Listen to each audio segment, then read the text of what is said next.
I want to start the meeting. I want to welcome everyone, welcome our guests, and we've got 3 panels today, guests here, guests there, members and of course our audience, and also those who are watching this on the webcast. So welcome to the Planning Committee. The Planning Committee, and the date today is the 28th of, I keep forgetting which month it is, 28th of June 1917. Now, just a little... What? 2017. 27, oh God! That's terrible. That's because I've been talking about the war. So sorry. Oh, what a mistake. There you are. Date. Now, that's really hilarious. Anyway, to be more serious, this, just to set the scene, this is the first planning committee of the 2nd year in a new mayoral cycle. And this year, the mayor is bringing out most of his policy documents. He's bringing out his London plan, the new London plan, and all these are for consultation, which is a crucial thing. They're all coming out in draft for consultation. The London plan in November, and a number of strategies. We've already had the transport strategy come out in draft last week. We've got the environment strategy. There'll be a social infrastructure. There'll be all sorts of evidence papers as well, and research papers. So the planning committee is devoting itself to looking at the policy framework the mayor's suggesting and recommending new policies, policy amendments and so on during this year. This meeting today is devoted to how the mayor's concept of good growth can make London can help London to be a child and, well, it's a young people and family-friendly city. The emphasis on families. So how can we do that? But before we get onto that, I just want to say there's a transcript of this, it's being webcast, and there's also a hashtag, we'd love you to tweet, Family London. Before I get on to the main item, which is item 8, I'm going to ask Claire Bryant, our committee clerk, to just take us through the formal business. So if our guests will be patient, and we'll just go through that, and then we can just crack on with the main item for today. So Claire. Item number 1, we have apologies for absence, and we have received apologies from Assembly Member Tony Denbish.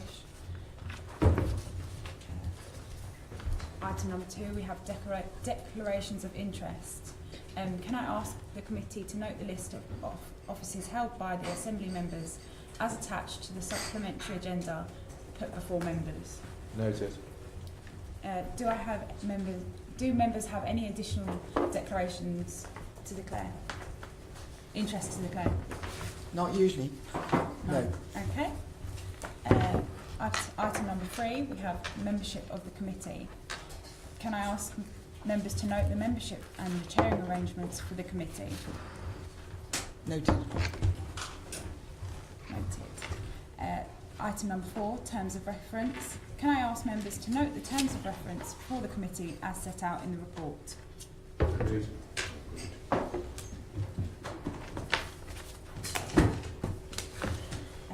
Item number 5, standing delegation of authority. Can I ask members to note the standing delegation to the chair? Agreed. Item number 6, minutes of the last meeting. Members are asked to confirm the minutes of the last meeting held on the 14th of March 2017. Agreed. Item number 7, summary list of actions. Can I ask members to note the list of actions highlighted on agenda item 8? Agreed. The committee will now move to items number 9 and 10 of the formal business agenda, and then back to item 8. So we have item number 9, Planning Committee Work Programme. Can I ask members to note the dates of the remaining meetings for 2017 and 18 of the Assembly year? Noted. Noted. Thank you. Date of next meeting. Can I ask Assembly members to note the date of the next meeting scheduled for Thursday, the 7th of September 2017 at 2:30 in Committee Room 2. Noted. Noted. Can now move on to item 8.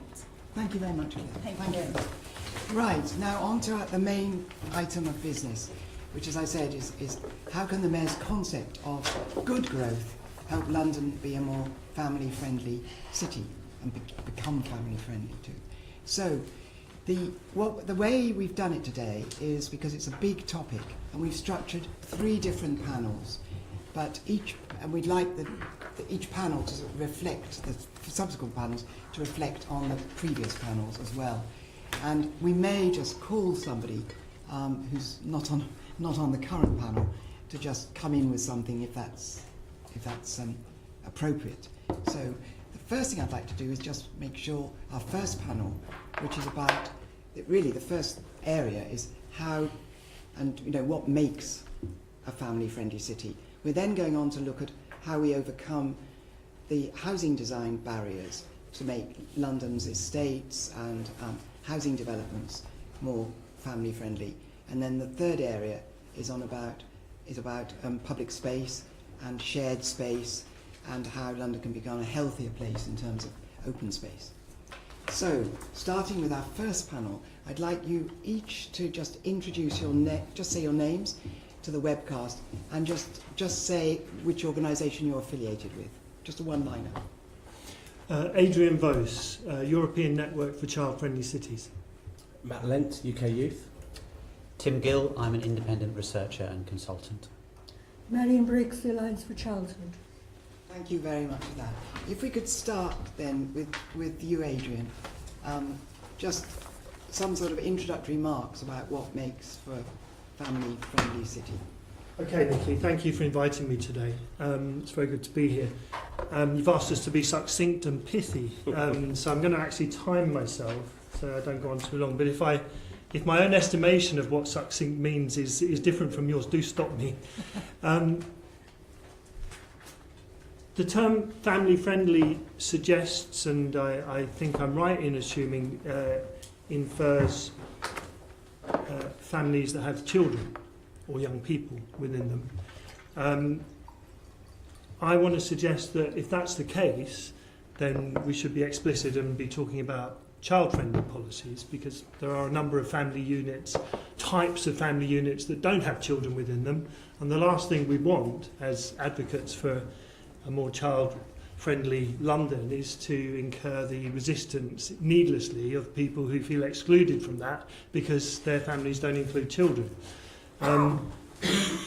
So I think we're looking at what policies the Mayor and the GLA can adopt to engender a London that has plenty of space for children to play and young people to enjoy, where their parents feel safe and confident in the public realm to allow their children outside of the front door, which is currently, by and large, not the case until children are already in secondary school.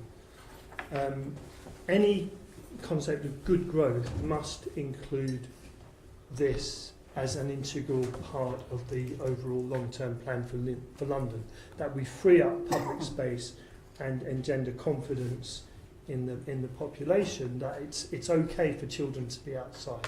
This is a modern phenomenon that is resulting in rising levels of childhood obesity, mental health problems, a generation of children who are characterised as battery-reared, and London has previously set the standard in trying to combat that, and I would suggest it's time to return to that level of commitment. This means, I think, embracing a broader economic model when we talk about good growth that recognises the long-term impact, cost-benefit-wise, of children growing up unhealthy, sedentary lifestyles, relying on electronic media rather than the real world for their play and leisure and social experiences. There are numerous surveys that I don't need to go into that have monitored the rising incidence of childhood obesity, linked very clearly, as much as it is to poor diets, to the sedentary lifestyles that are all too common. So I think we should be adopting an approach such as found in Denmark, where a former mayor of Copenhagen has said the right test of livability in an urban environment is, would you let your child cycle here. And indeed in Denmark and many other places in Northern Europe, there are children as well as adults cycling everywhere in designated cycle lanes without helmets, and it's the norm as the way of getting around for short journeys. In the UK, according to the AA, 5,000 children under the age of 16 die or are seriously injured on Britain's roads every year. And nearly 2 in 3 of those accidents are to children outside the vehicle, playing or walking. The figures have come down because vehicles have got safer for passengers, but for pedestrian children, the numbers are still too high, especially when you consider the fact that many of them are no longer outside. And so you would expect the figures to come down, but they're still too high. Interesting. So what does it matter? Does it matter if inner London or other areas I'm of going to come London... on to that in a moment. Okay, that was my opening salvo to the first question, what makes a city family friendly? Yeah. Just if we could just hear what everyone has to say about that, Fine. and then we'll come back to that. So the other questions. I think what you were saying about the accidents and the cycling and so on will be useful when we get to the third question. You've got the questions there. When we focus on the third question, which is, what should we be suggesting as mayoral policies? And I'm very, very pleased you flagged up right at the start that, of course, families come. There are all kinds of families. We're not just talking about families with children, or in this case. We're also talking about the extended family, intergenerational as well. So, Marion, would you like to go next? Yeah, so when I was thinking about this, the word that came to me was connectivity, the importance of connections. And I don't know if there are any Scots here, but in the 60s and 70s there was a song which was called the Chili Peace Song, and to translate that means jam sandwich. And the first verse says, this young boy is saying, I'm not going out to play anymore because I'm on the 19th floor of the tower block. I've been deprived of a meal. And it used to be that when they were living in the tenements, the mothers threw down a jam sandwich to them. And so then he describes all the attempts to do this from the 19th story. And then the 700 children were going to form a peace corps for the Chile Peace and march on Glasgow City Council to demand a ban on children above peace throwing height. Peace throwing height. And I think there's quite a lot of truth which comes through with this, that there's this connection that people have with the ground, with the earth. And there's a Danish architect called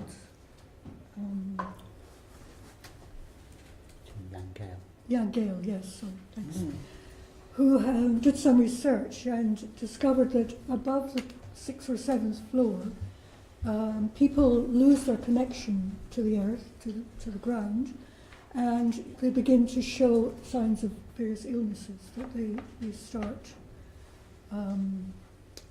becoming sick. Children need a connection with nature. They love going out into nature. So something in the family-friendly city needs to have wild spaces, not just a bit of green grass with a newly planted tree, but a place near their homes where they can run wild. They can climb trees, they can experience wildlife, insects, they can grow vegetables. And that helps them to form a healthy relationship with themselves and with other people, not just with nature. And I think the advantages of play and free play are well known.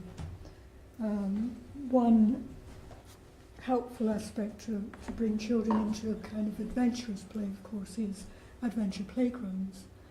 And these, I think they are essential to have in children's neighbourhood, and sadly they seem to be disappearing from London.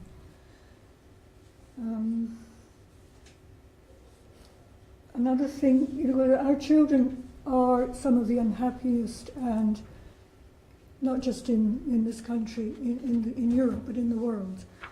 And we don't really give them prime place. We don't think about their needs. I've been going around talking to developers and policymakers and just saying, well, what about the children? Where do children play? And most of them can't even begin to answer my question. So it's really, I really appreciate this meeting and this interest in putting children and families first. Okay. We'll come back to you. Other questions? Thomas, come on. Okay, do come in. That's all right at this stage. Yeah, of course. I was very interested in what Marion was saying. On the this sort of need for wild spaces. I mean, I speak as someone who grew up in the Wiltshire countryside, so I very much appreciated having that opportunity as a child to be able to play outdoors. But what's the empirical evidence for that? I wondered if you had any that you could cite for us about the need to. Yeah, there is a whole movement at the moment, started by Richard Love in America, and there's even something they've started to call nature deficit syndrome, where you can see that children experience certain symptoms which are overcome by being in contact with nature. And is this academic? I'm just interested in, I'm interested in any academic research that you I've can put offer us. together a list of references, and it includes an article about Richard Love and this wild movement, and you would be able to track down the sources. Thank you for that. Chair, And could the I come in just Yeah, I had a second question. directly Yes, relevant? yeah. I carried out a robust literature review of the empirical evidence for the benefits for children of spending time in nature for the GLA that was published 5 years ago as a supplementary. What was the review called? It was called. The report was called "Sowing the Seeds." Sowing the Seeds. And there was a separate standalone supplementary report, which is called a review of the evidence. But it's still on the GLA website. Sowing the Seeds, a review of the evidence. There's buckets of it. Excellent. And it's robust stuff. Just on that same thing, Ms. Briggs, you referred to health outcomes for people living above certain floors. Is that something in your reference document? Are there some pointers in your reference document? Yes, I'm giving you a reference to Jan Gale, Thank you. which you can follow through. My other question, which related to that, I mean, because you talked about the children in the city being, I think, was some of the unhappier compared to European neighbours. But I believe children in many European cities are more likely to live in high-rise blocks, aren't they? There tends to be, and certainly there's more of a culture in European cities of living in high-rise blocks. So I wonder if there are any other reasons why children here would be unhappier than our European neighbours. There is a kind of respect for the children. They're valued. Right. And they're listened to. So it's a cultural thing rather more than a planning thing. Yeah. Thank you. But then it moves through into the planning and so on. But is it, I mean, my experience of European cities, high density, but not necessarily high rise. High density, yes. Apartment living, yes. Yeah. But I didn't know about high rise. Yes, you're right. Sorry, apartments. Yes, Yeah. perhaps, but yes, perhaps not going over 6 or 7 Europe's stories. Yes. a big place. Yeah. It's difficult to generalise too much. Yeah. There are examples of all different kinds of urban living in Europe, but certainly in Northern Europe there's a more widespread approach to children in the public realm that sees them as legitimate stakeholders in that. And there's a child-friendly city movement that, for example, makes sure children learn to ride bikes at a very early age, teaches them to swim by law. For example, in Holland, where there's water everywhere, rather than fence all the canals off, the children are taught to swim from the age of 3 and 4 in preschool, and then primary school. It's statutory that children learn to swim. And there's just a general acceptance. It's where the home zone, for example, was invented, or the concept of it became popular anyway, the Woonwerf, where a residential street is no longer simply a road with houses down either side. It's actually a community space, not banning vehicles, but ensuring vehicles give right of way to the people who live there. And this is an entirely different approach to the one we have here. I want to bring in Tim now, and then go on to Matt, but just before I bring Tim in, I just wanted to say, members, that in the first administration there was I remember launching it with the mayor, Ken Livingston. We put out a wild web, and we identified a lot of wild spaces, and then asked people to put in what they identified as wild spaces, and they could be quite small, little pocket areas of wildness. And it had more hits than any other website we'd ever had. Unfortunately, it's taken down now, but I think we should make it a recommendation that we rehab it. Okay, A London-wide green grid, not just restrict it to some of the, the East London area. Or or there's West Some in London. up north as well, northwest London. Yeah. But I think the London National Park movement will probably come in with that idea as well. yes. So, Tim? Thank you, Nikki, and thank you for inviting me. And it's great to be back in City Hall a decade or so after you and I worked on with EDOR, producing the first ever supplementary planning guidance on children's play and recreation. So it's timely to be revisiting this. 10 square metres per child. I'll start with a quote from Winston Churchill, if I may, who's talked about how we shape buildings and thereafter they shape us.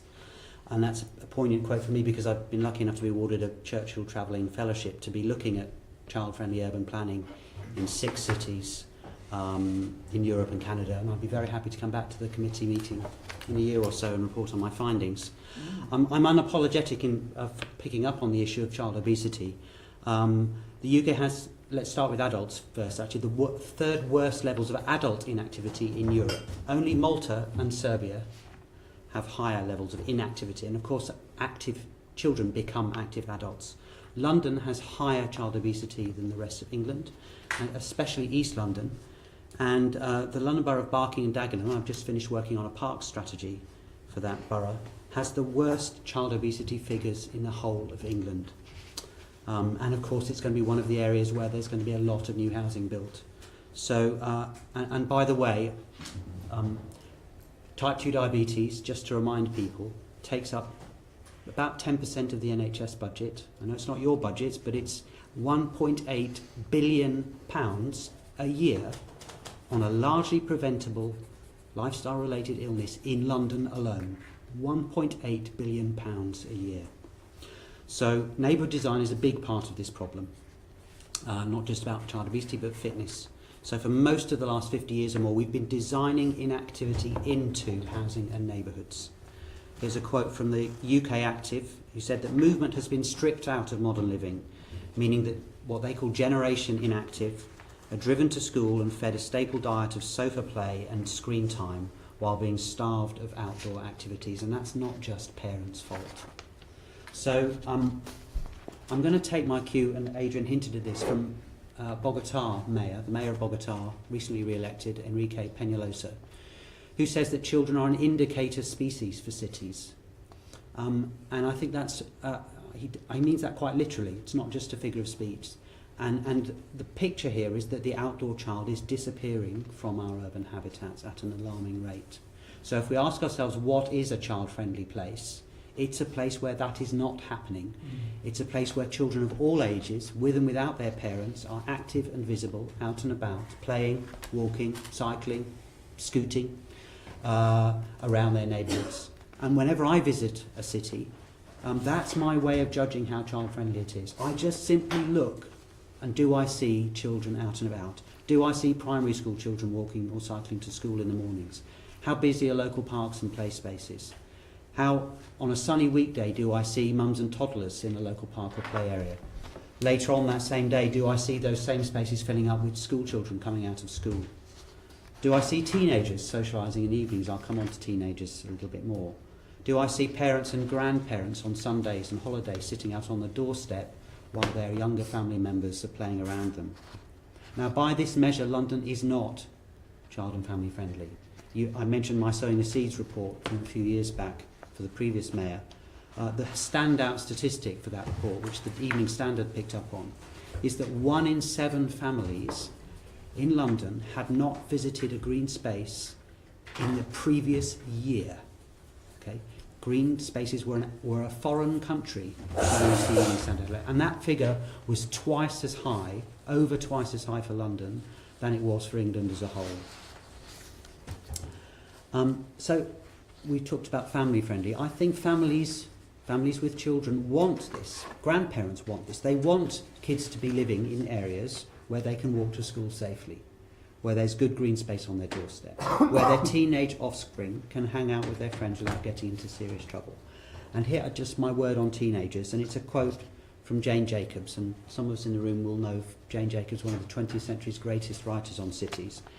And she has a whole chapter on children, chapter 4 of the Death and Life of Great American Cities. And she says that as children get older, incidental outdoor activity, which she's very fond of, becomes less bumptious physically, entails more loitering with others, sizing people up, flirting, talking, pushing, shoving and horseplay. Adolescents are always being criticised for this type of loitering, but they can hardly grow up without it. The trouble, she says, this is the punchline, the trouble comes when this is done not within society, but as a form of outlaw life. I think that's incredibly prescient of her writing in 1960. She's predicting what has happened to too many teenagers in too many cities. And we have to stop seeing them as a pest to be eliminated. And we have to be seeing them as citizens with an equal right to spend time in public space. And also, and I know some of us know this, as people who have great ideas about how to make public spaces work better. It doesn't mean letting teenagers who are behaving inappropriately off the hook, but it means starting with the point of view that they are equal citizens. I'm just going to finish with one example, not from London, of a child-friendly neighbourhood. I mentioned it when we spoke, Nikki, and it's Vauban. It's a district in Freiburg in Germany. About 10,000 homes, brand new, built on a former military site. So most of the homes are apartments, 3, 4, 5 stories high. Key thing, all of the cars on this estate are parked in a huge multi-storey car park in one corner. Okay, so effectively the whole of the district is car-free. Cars can move in and out, but they cannot park and they do not go through. And so the whole of the public realm, the streets, which are home-zone streets, the civic spaces, the public squares, the green spaces, are available for everybody to enjoy for play, for recreation and socialising. And families are flocking there. And I could tell a very similar story about another neighbourhood, Hammarby Sjöstadt, which I know back in before the downturn, many policymakers were visiting. So that's a district in Stockholm. So it's the proof of this vision that the child is an indicator species, and if we get neighbourhoods working where children are about, active and visible, then those are neighbourhoods that are nice places for everybody to live. Yes. Can I just ask you, have you, you talk about indicator species, it's very powerful that. I just suddenly thought, we're hearing about indicators, just it's free association, but we're hearing about indicators for other areas of mayor's policy. I wonder, does any city have in their plans, in their plans or strategies, have indicators for what it means to be a child or family-friendly city? There's some emerging work. Adrian might say a little bit, but I know of some work in Flanders, in Belgium, that's looking at this question. I mentioned the mayor of Bogotá, Enrique Peñalosa. His policy people are, as we speak, and I was lucky enough to go to Bogotá last October, looking at, for instance, children's use of cycles, actually use of bicycle lanes as an indicator measure for the child friendliness of neighbourhoods in that city. And so I think what I'd like to see actually is a kind of a basket of measures that would include things like levels of children's activity in spaces. That stat that I mentioned earlier is from an ongoing bit of data, the Monitor of Engagement of the Natural Environment. It's a regular data source produced by Natural England. The GLA could get that data every quarter and find out how many children in London and families in London. It's broken down into by age and by region. And geographical? Yes. Does it find grade? I don't think it goes down to local authority level. I've tried to find this out, but it certainly would tell figures. I think it might be inner London and outer London. Right, because that was... Okay, that's our next question really, is about other areas of London. Shall we hang on that then and wait and just let... it's Matt.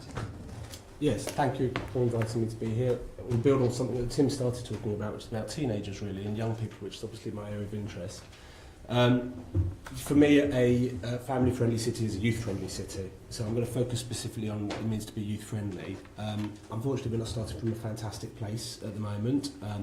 In the last 6 years, nationwide, there's been about £400 million worth of cuts to youth services. London alone, around 30 million, which would mean the closure of about 30 youth clubs and youth centres across the country, and about 40% of all youth workers have been made redundant since 2011.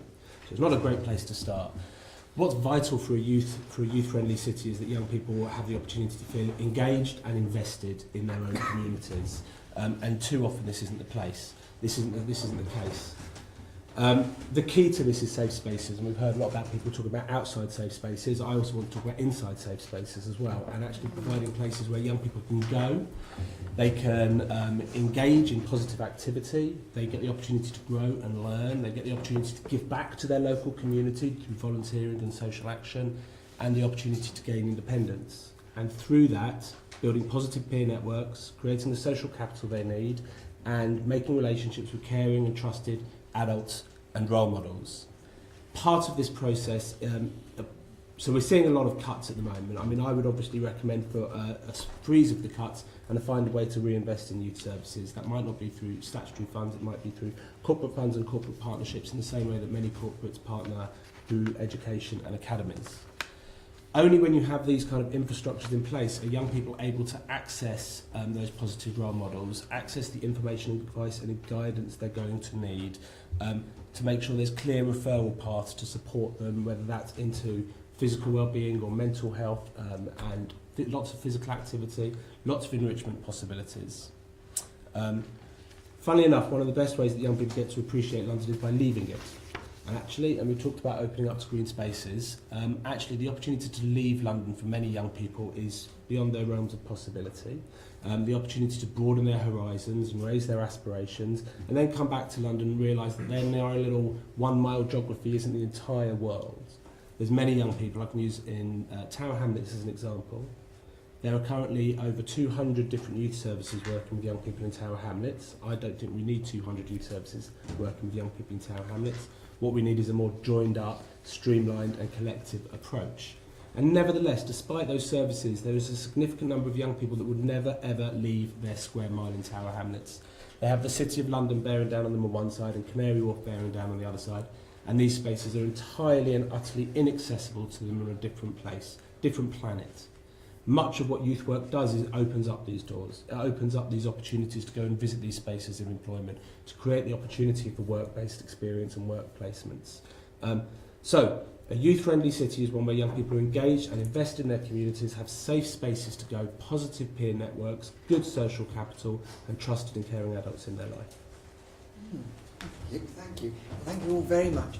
We can merge the next two questions. Yes. But So the answer to that one's quite short. Yeah, it's really... Yes, it matters. How much does it matter in terms of, just so everybody's aware of the question? Yeah. I mean, there are parts of London, and particularly probably inner and central London, which are much less family friendly than other parts of London. And it's just how we can actually help those areas that are doing less well. And does it matter that they're doing less well? How much does it matter? And what can we do for those areas? And also the final question is, how would you translate some of this into mayoral policies? But right, shall I answer both of those? Yeah. Well, yes, it matters. I think it matters. I think most people think it matters, because if you denude your inner city areas of families, then you lose the livability of the place, and if it becomes a purely commercial centre, then what's it for? And where's the soul of the city gone? So you could argue that the tourist attractions, you can still have a rich cultural life as a downtown area with commerce and culture, and people come in and go out again, but without children and families living in and around the inner city areas, I think a lot of people would say the city loses its soul. But there's a sound economic reason also. I've just come back from a conference in Rotterdam on the whole subject of urban planning and children. And they had there a very explicit policy of gentrifying In some ways that's become a dirty word here. It's not in Holland, the Netherlands I should say, where because there's such a high social housing stock still, then policies to improve the family friendliness of urban areas which have previously been quite severely deprived due to historical reasons of the nature of the economy of the city. They're transforming inner city areas into very desirable housing areas, residential areas. And this is a way of bringing much needed income into the inner city areas. So you're generating it through housing policy. But crucial to those new developments is that those spaces are green and family friendly. That's what brings people in. That's what brings high earning families into the inner cities is that they're green and they're family friendly and they're safe. So the designs allow for children to play outside, but for everybody to enjoy the outdoor space as well. It's a city well worth visiting because it's really a city in transition. I don't think there's anywhere yet that is the absolute epitome of what we envision by a child-friendly city. There are some cities that are moving very much in the right direction, and Rotterdam is one of them, I would suggest. So yes, it matters. Policies, well, I'm going to just revisit history very briefly, if I may. Nikki, you started to do it earlier, and Tim also with some of the earlier policy documents. I went back 100 years. Well, we don't have to go back that far to the time when this very administration was, or this very seat of government anyway, was leading the way.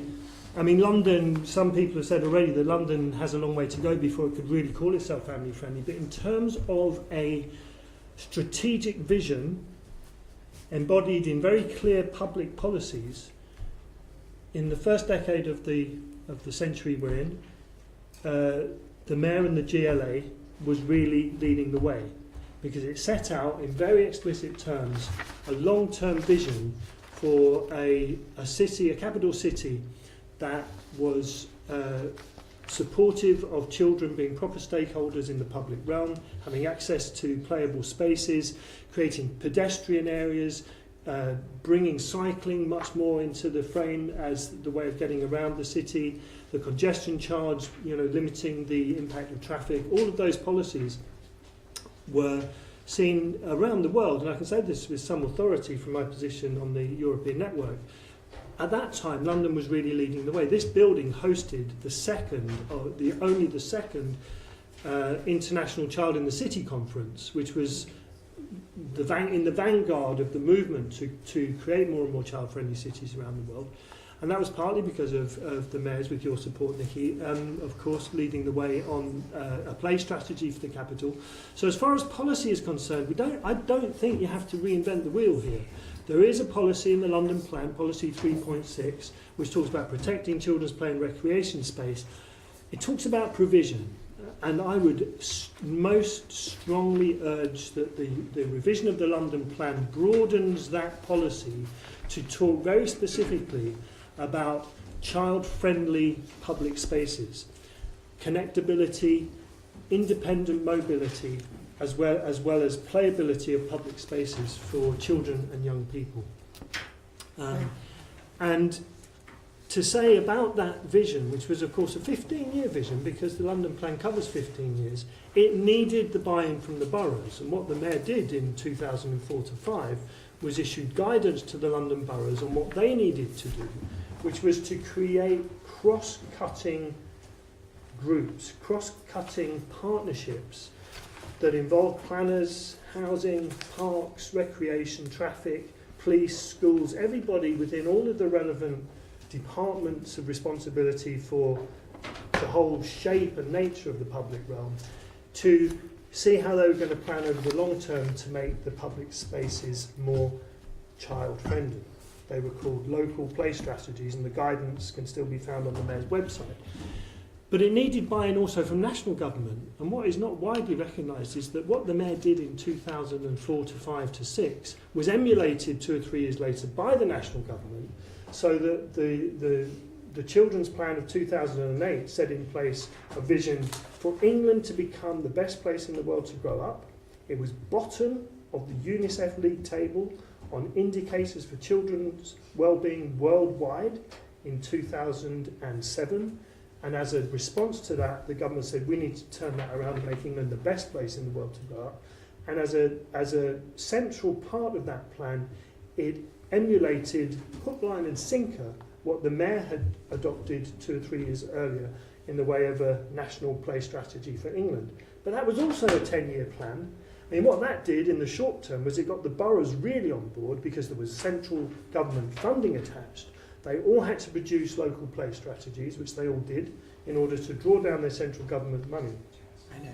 But it was a long-term plan, and it was abandoned in 2010. So I would suggest revisit that plan.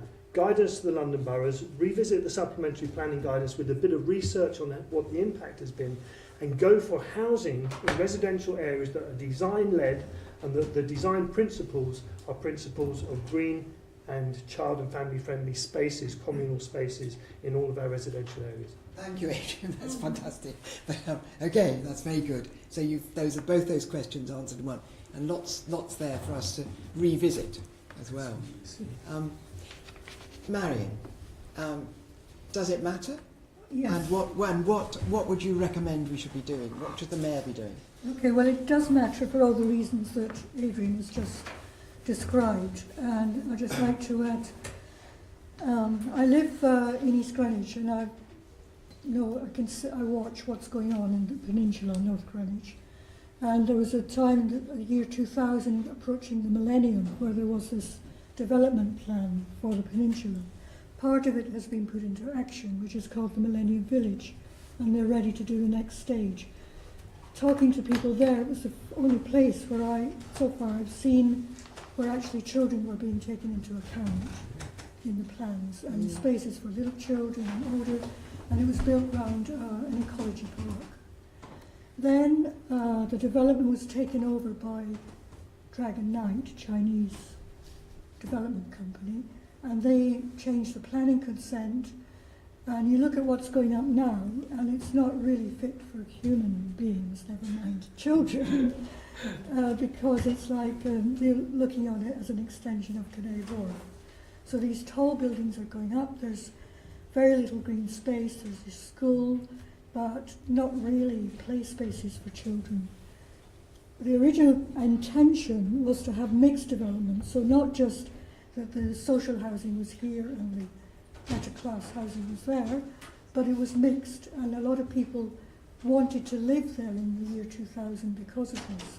So maybe looking again at this segregation, desegregate, bring people more into a mixed community, which helps to overcome suspicion of each other.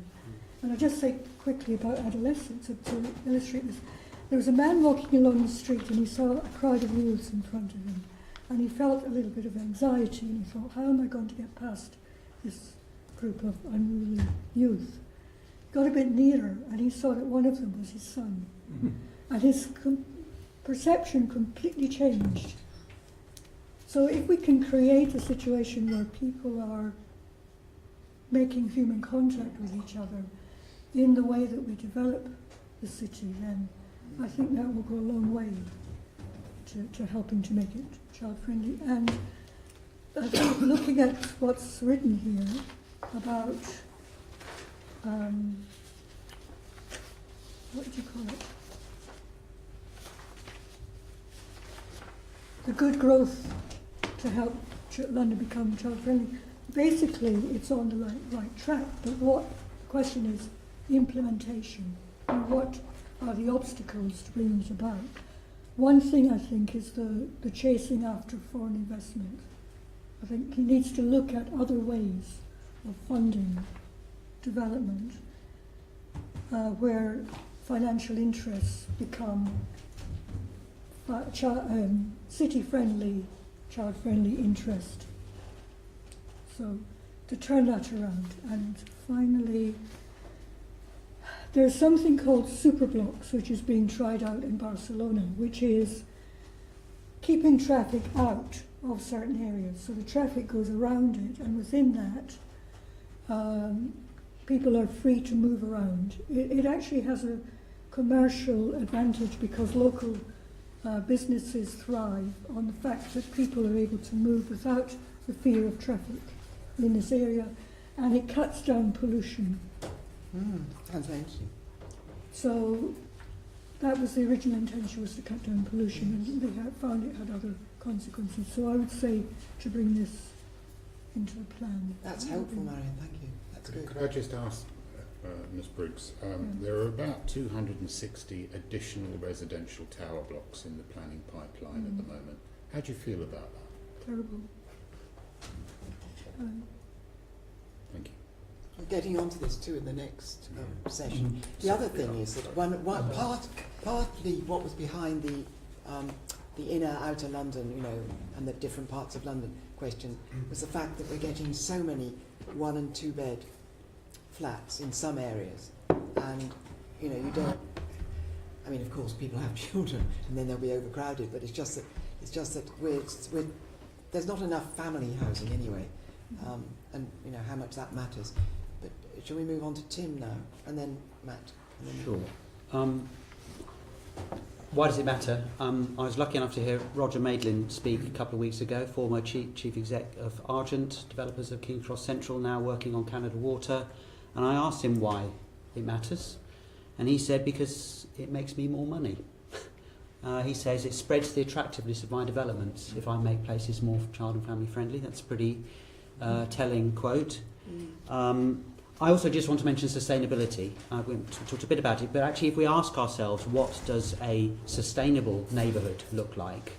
It's compact, green, people walk and cycle, people want to stay, they don't want to move away. Then it looks like a child-friendly and a family-friendly neighbourhood. So there's an absolute straight line between sustainability and child and family friendliness. And incidentally, I think politicians, decision-makers who want to make the case, and we know that it's sometimes a difficult case for things like walking and cycling, are missing a trick by not talking more about children, and also about older people. I'll come back to that in a minute.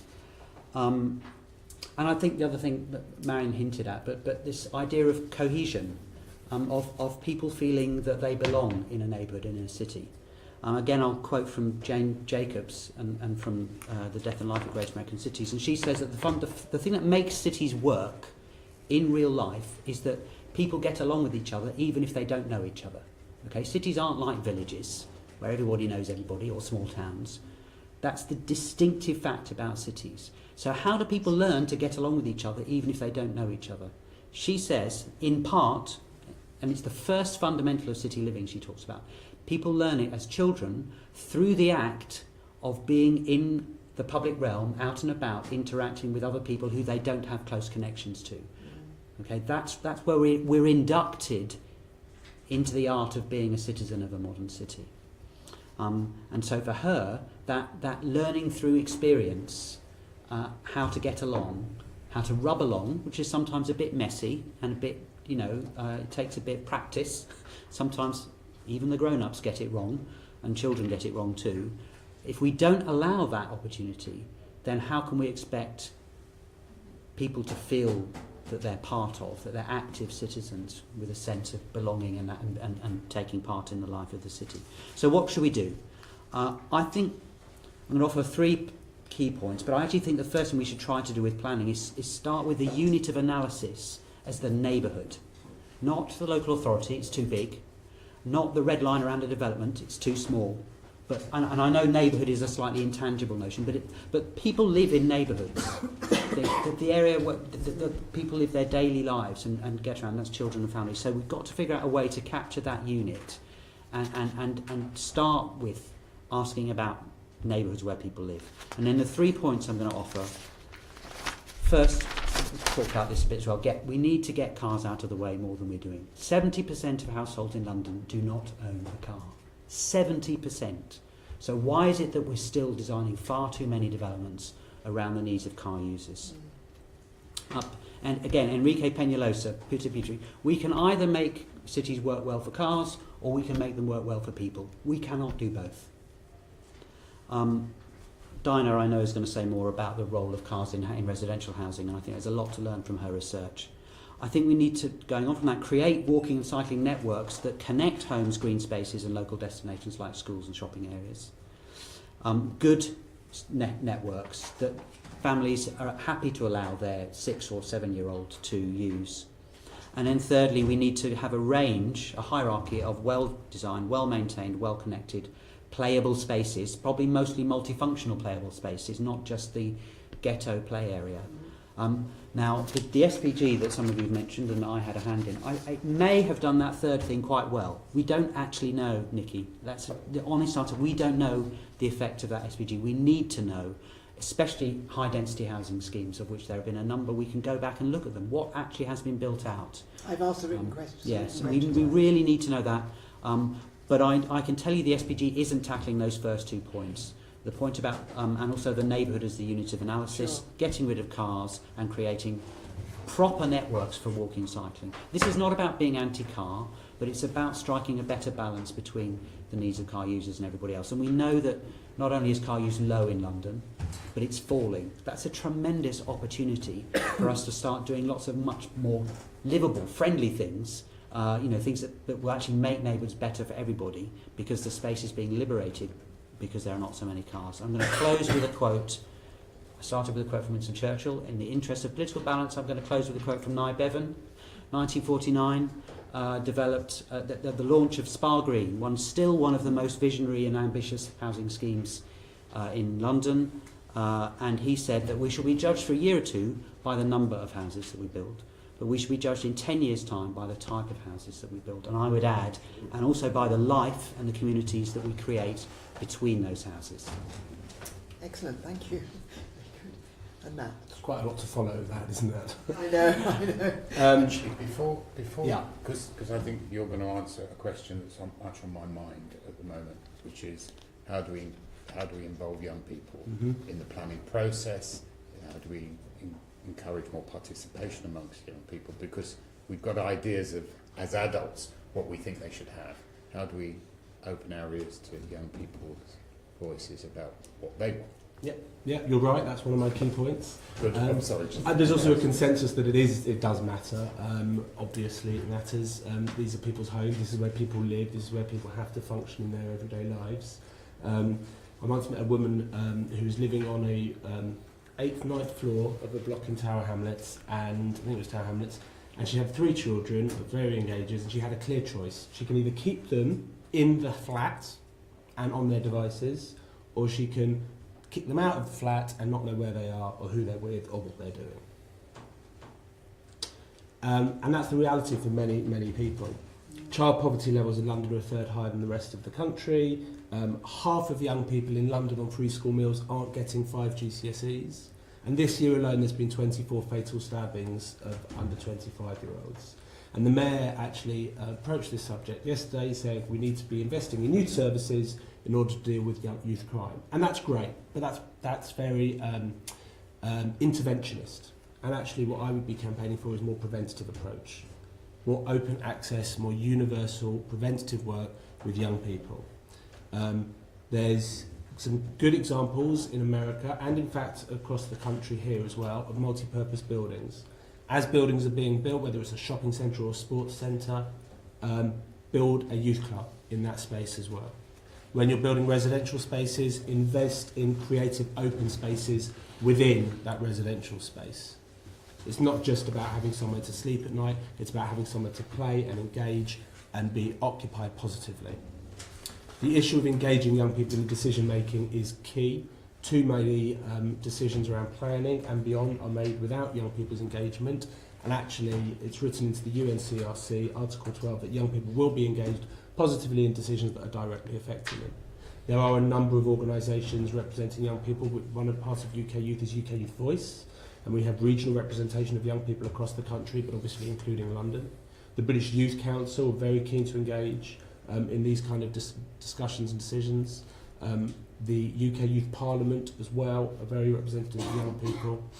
And I would go down to the places, down to the communities, down to the clubs, down to the places where young people are literally hanging out on the street corners and engage them in positive discussion. In order to do that, you need to invest in services. You need to invest in youth professionals that are able to engage the young people in the discussions in a detached way on the street, When I was a youth worker, when I was a trainee youth worker, I was just told, locate yourself where young people are.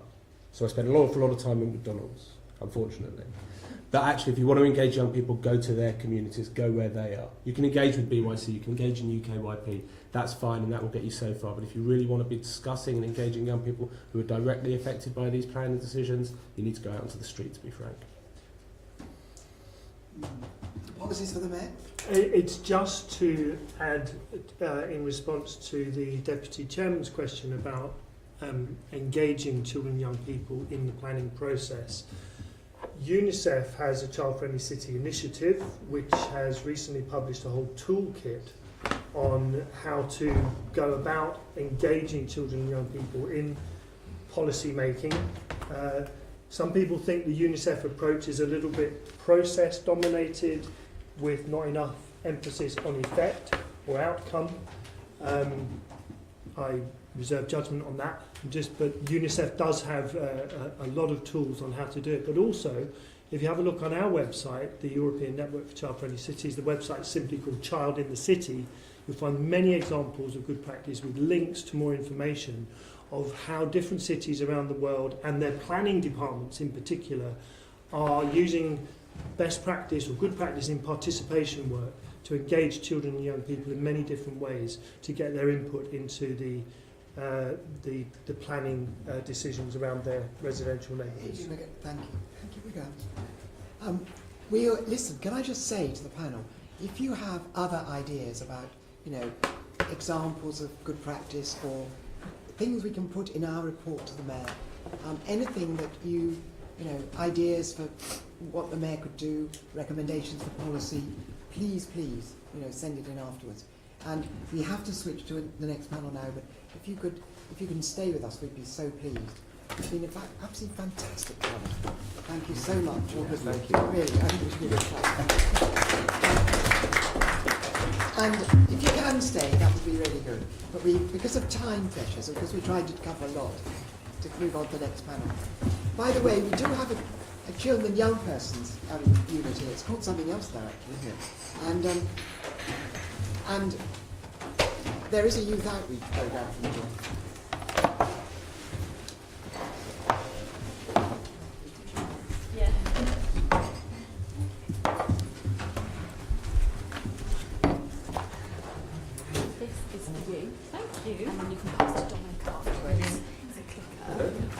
Thank you very much for your contributions. Very interesting.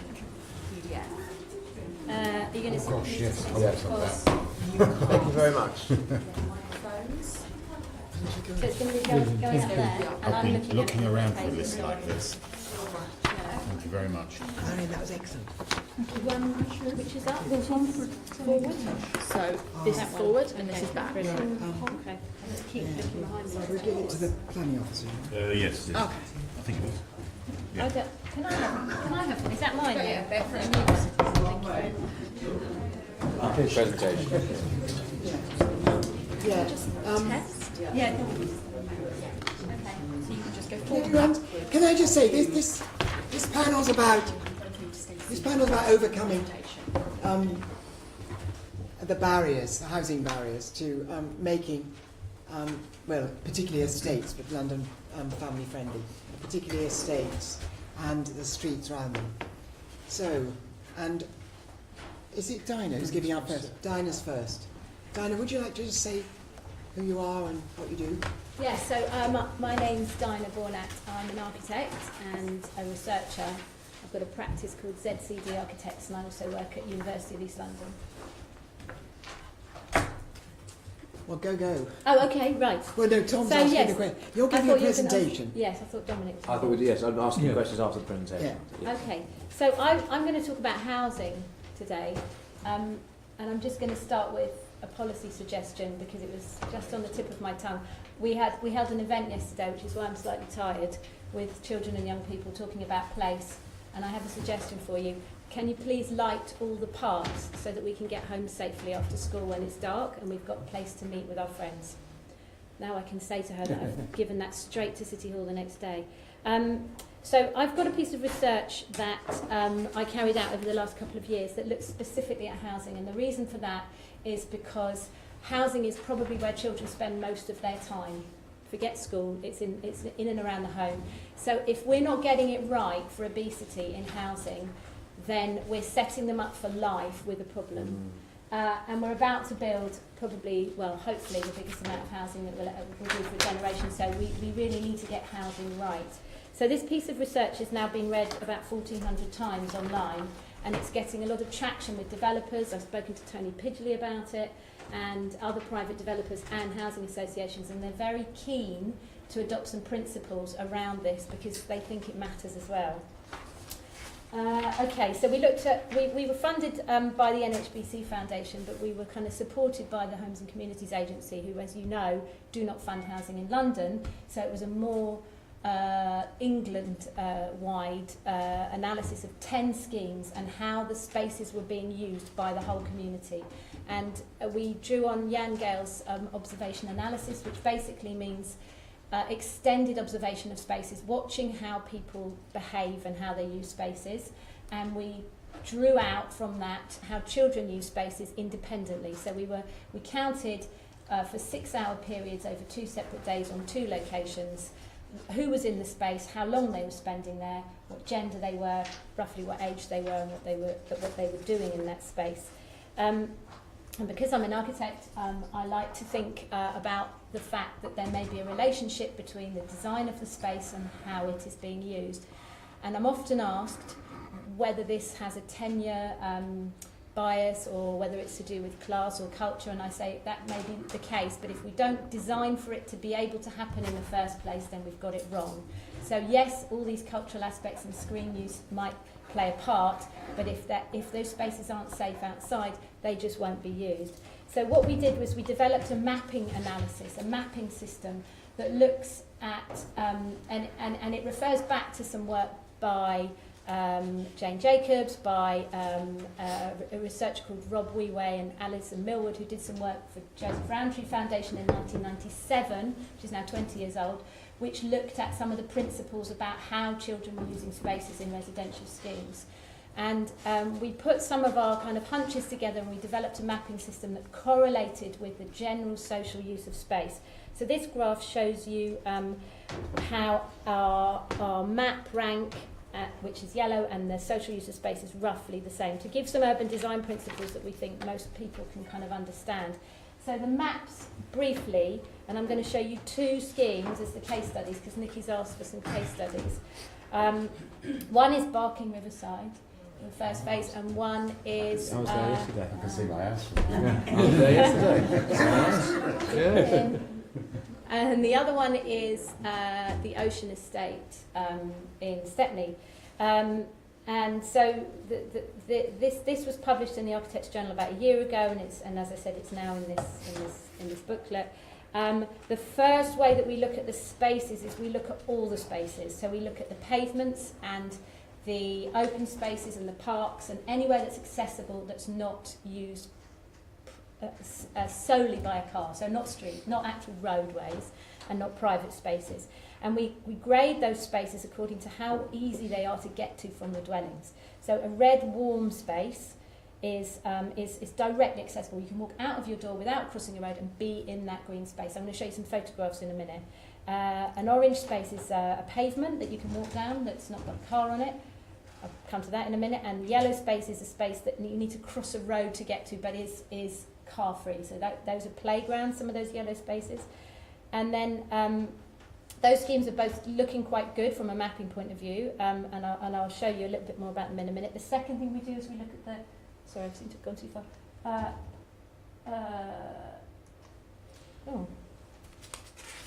Just missed out a slide there. No, I'm going to... don't worry. This one is networks. So how easy is it to get about between these different spaces? And we know from research that Rob Wee-Way has done and others, that children do not play in one space. They don't go to the playground. They move around a lot. That's how they naturally play. If you remember being a kid, that's how you played outside. So the networks and how well and easily these spaces connect up is really, really crucial. Can you get to your friend's house? Can you get to the other space that your friend's playing? Then we look at streets.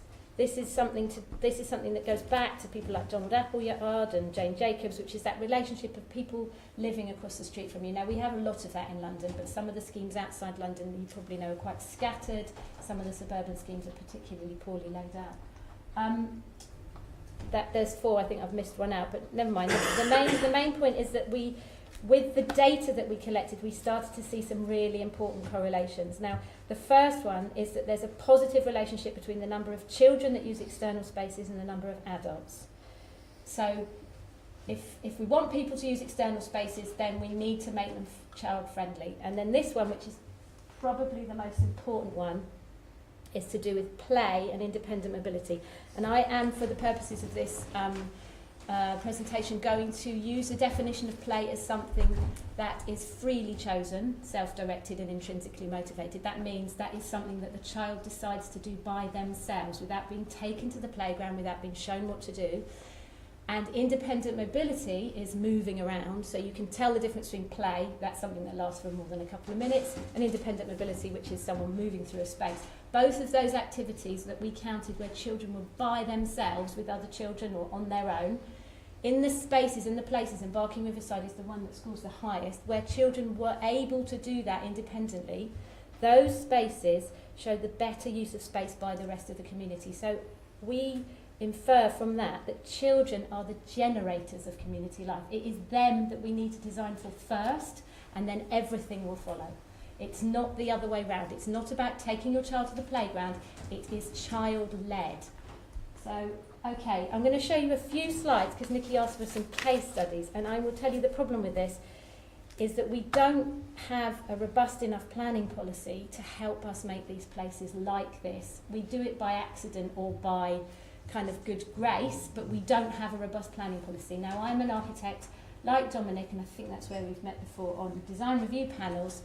I can't stand up and say, at the moment in Harrow, and I'm going to sort of quote from an email I wrote the other day, I can't look at a poorly laid out master plan, which I do, I'm sure you do, and say, this won't work because children will not go to this place and they won't be able to play there for hours and hours and hours, and that is a serious public health concern.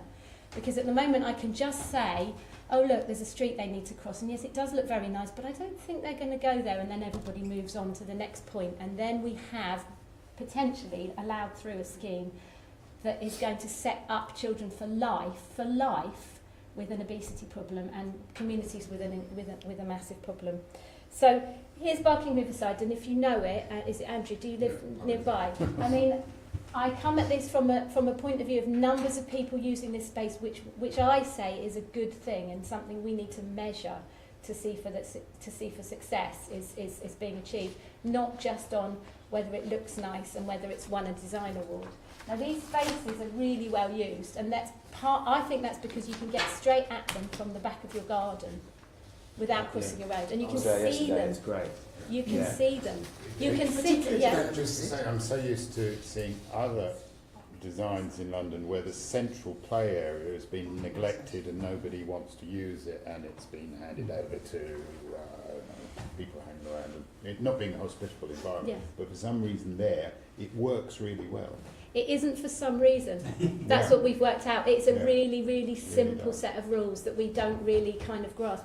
The grass is really worn out because people use it. They run around on it.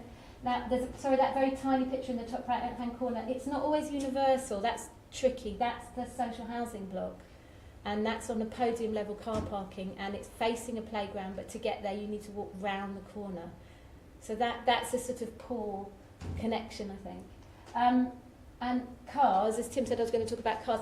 That photograph on the left is a promotional photograph, and there's something wrong with that photograph. There's a child cycling down the middle of a road, which is not safe. I've been there. It's not a safe street, and a photographer's standing in the way, so the kid's not going to get run over. But can you see the car to the left of that child? It's parked on a pavement, and I think it's the same car that I took a photograph of 2 years later. It's killed the tree on the pavement because the tree's not designed to be parked on. And those cars are parked all the way along the pavement. And I think, and I can't get any evidence for this because nobody seems to have done any research, that the Protection of Freedom Act 2012 that removed the right to clamp and tow has had a direct negative impact on children's lives, because you can now park wherever you fancy in a private development and get away with it. Because if you type in the Protection and Freedom Act 2012, you'll get page after page after page of, I've probably gone over my 10 minutes, sorry, of people saying, this is brilliant, you're not going to get clamped and towed anymore because it's actually just an invoice you're going to get through your front door, and it's all for the motorists to kind of rejoice in the fact that they can now park wherever they choose, right in front of their front door, so that you have to walk down that street, and that's not safe. So we've got to sort out adopted and unadopted streets. I keep saying to local authorities, adopt your streets, because then at least you can have control over a CPZ. I know that Dominic, thankfully, is going to talk about higher density schemes, but I just want to touch on what some of the issues are. And when we looked at So Stepney, which is a scheme by Levitt Bernstein, won loads of awards, it's fantastic, but there are some problems with designing at higher density, as I'm sure you should know. This scheme has a lovely courtyard in the middle, really well used by children, but when you look at it in relation to the density, it's quite low. And my hunch is that you have upper floors that are difficult to connect to that space. So everybody on the ground floor feels very safe in that space. Those are the maisonettes, those are the family houses, that's all brilliant. But if you have a child upstairs, you're going to be at a serious disadvantage. And I think that touches upon this issue of the two-bedroom flats, the one-bedroom flats with children in them are at more of a disadvantage than those who have been given the family housing.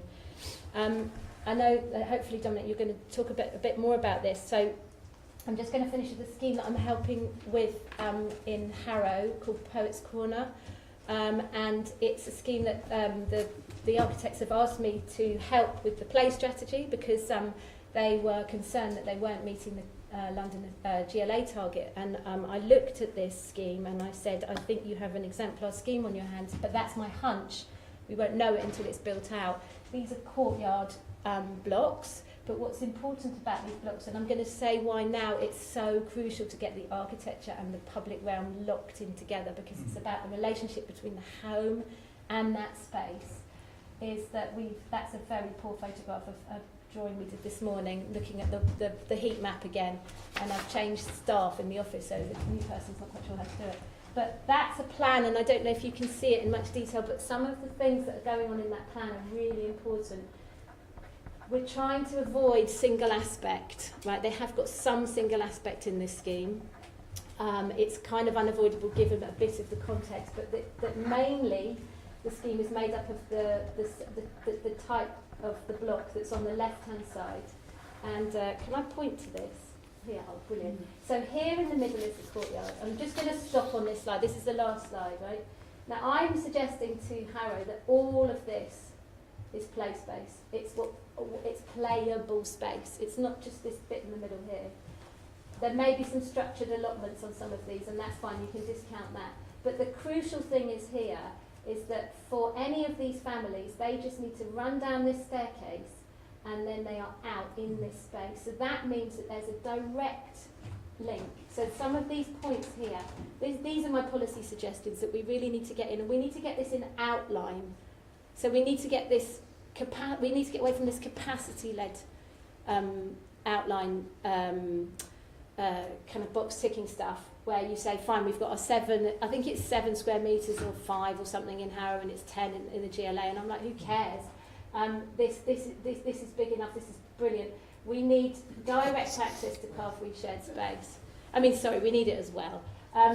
That by definition means it's overlooked, because it's directly accessible, okay?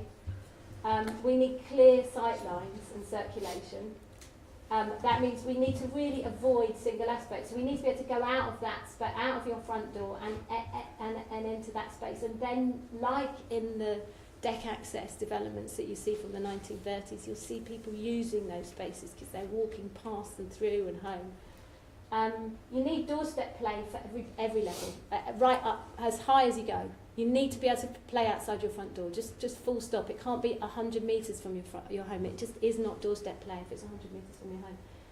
We need to avoid the kind of layer cake of mixed use. We need to just, we need to have... I don't understand that. What does that mean? Well, we have commercial on the ground floor and then a tiny little entrance leading upstairs. You know, we need to properly. I don't know if you agree with this. We need to properly land on the ground if you're doing housing. You need a street relationship with your home.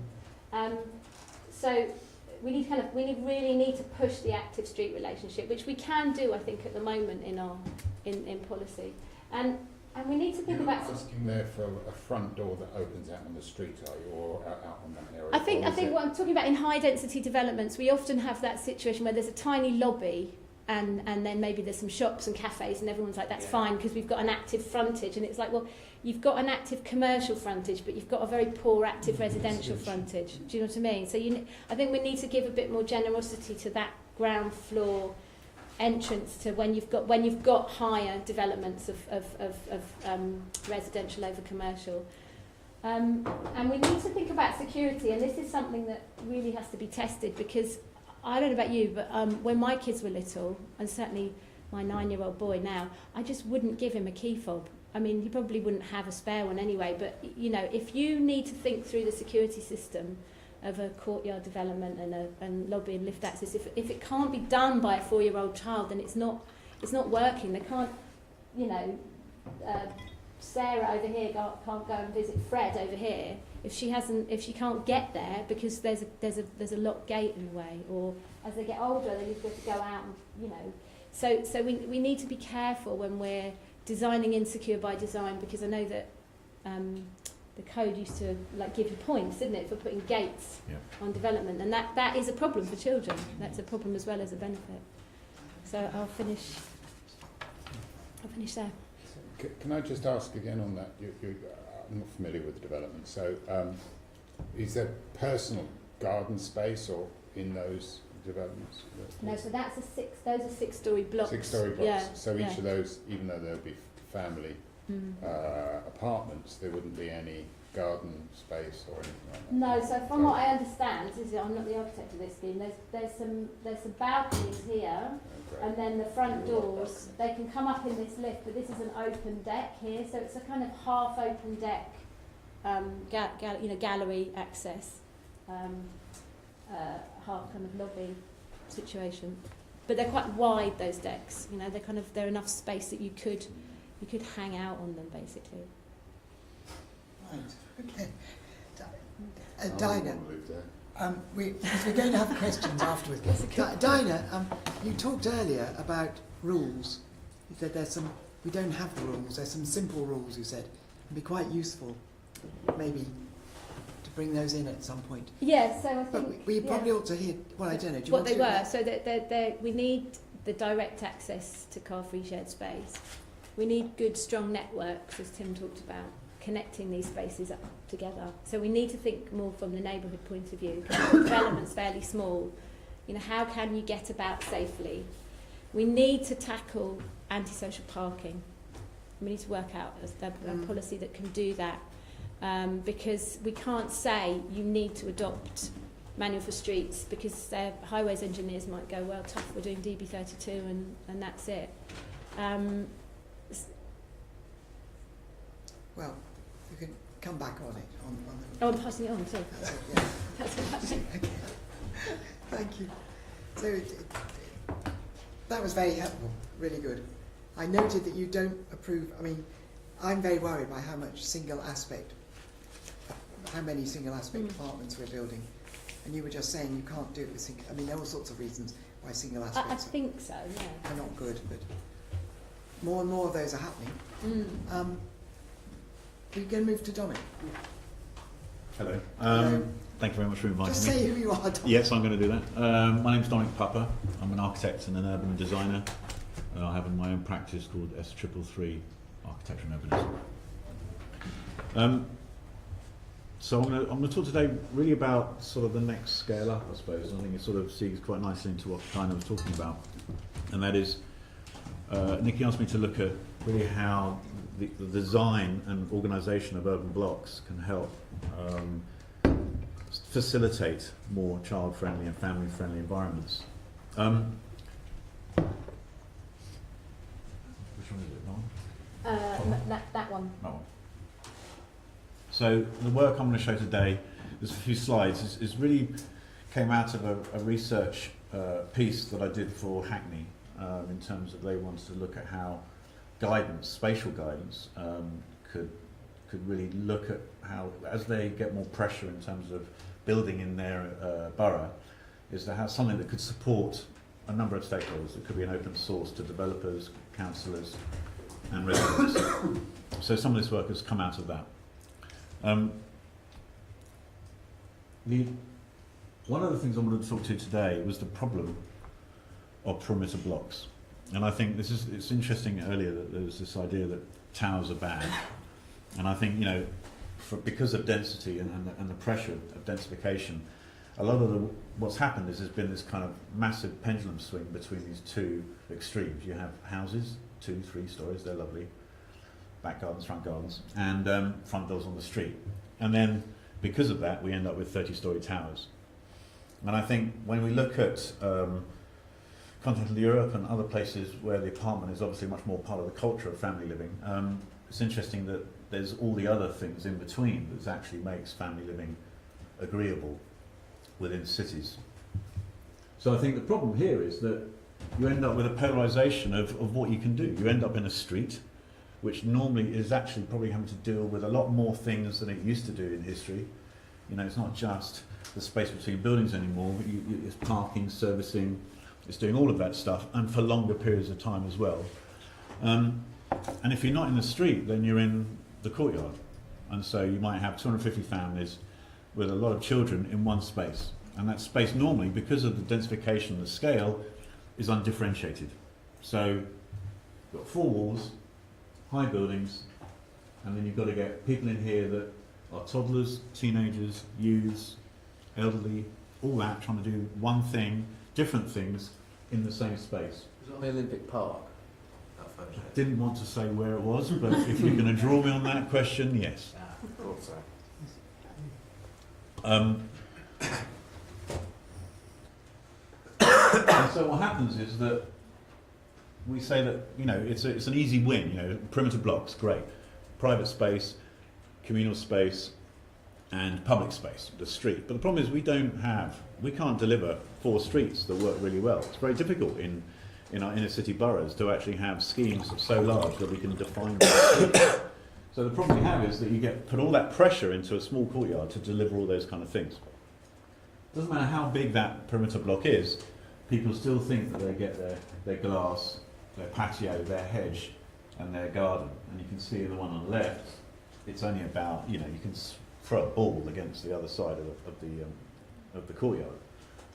And what that does then, it says, well, your front door's on the street, so let's put masonettes on the street. And the problem is that it doesn't matter what street you're on, the planning guidance says front door's on the street. There's no other alternative. It's that or Tesco's. The problem is, what you see is you end up with a lot of boarded up frontages that get 3 years to develop because we've got too much frontage, too much ground floor to fill. And it's either a front door with a very small garden and then getting run over, or a tree in the middle of the pavement, etc., or you get a boarded up piece of potential retail on the corner.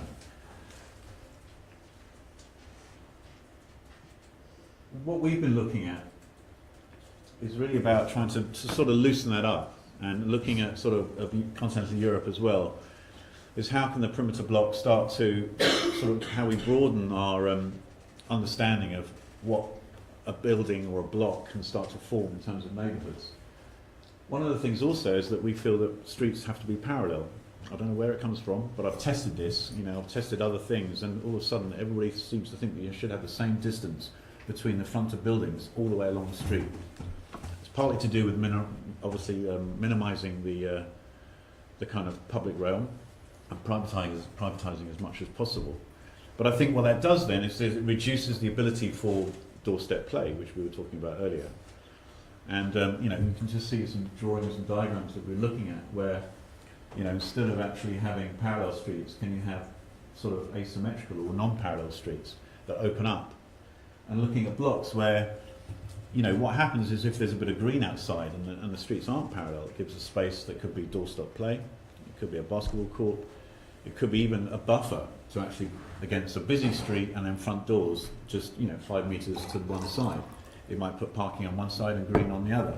etc. So you can start to have businesses that are actually inside the perimeter block. And there's an example here, unfortunate name, BO01 in Malmo. It's a bit extreme, but it just shows you the idea that actually here the buildings are orthogonal and the spaces are actually not orthogonal. So you're getting all these little pockets that can be used by families and kids and teenagers that diversify your ability to deliver different types of spaces within a development.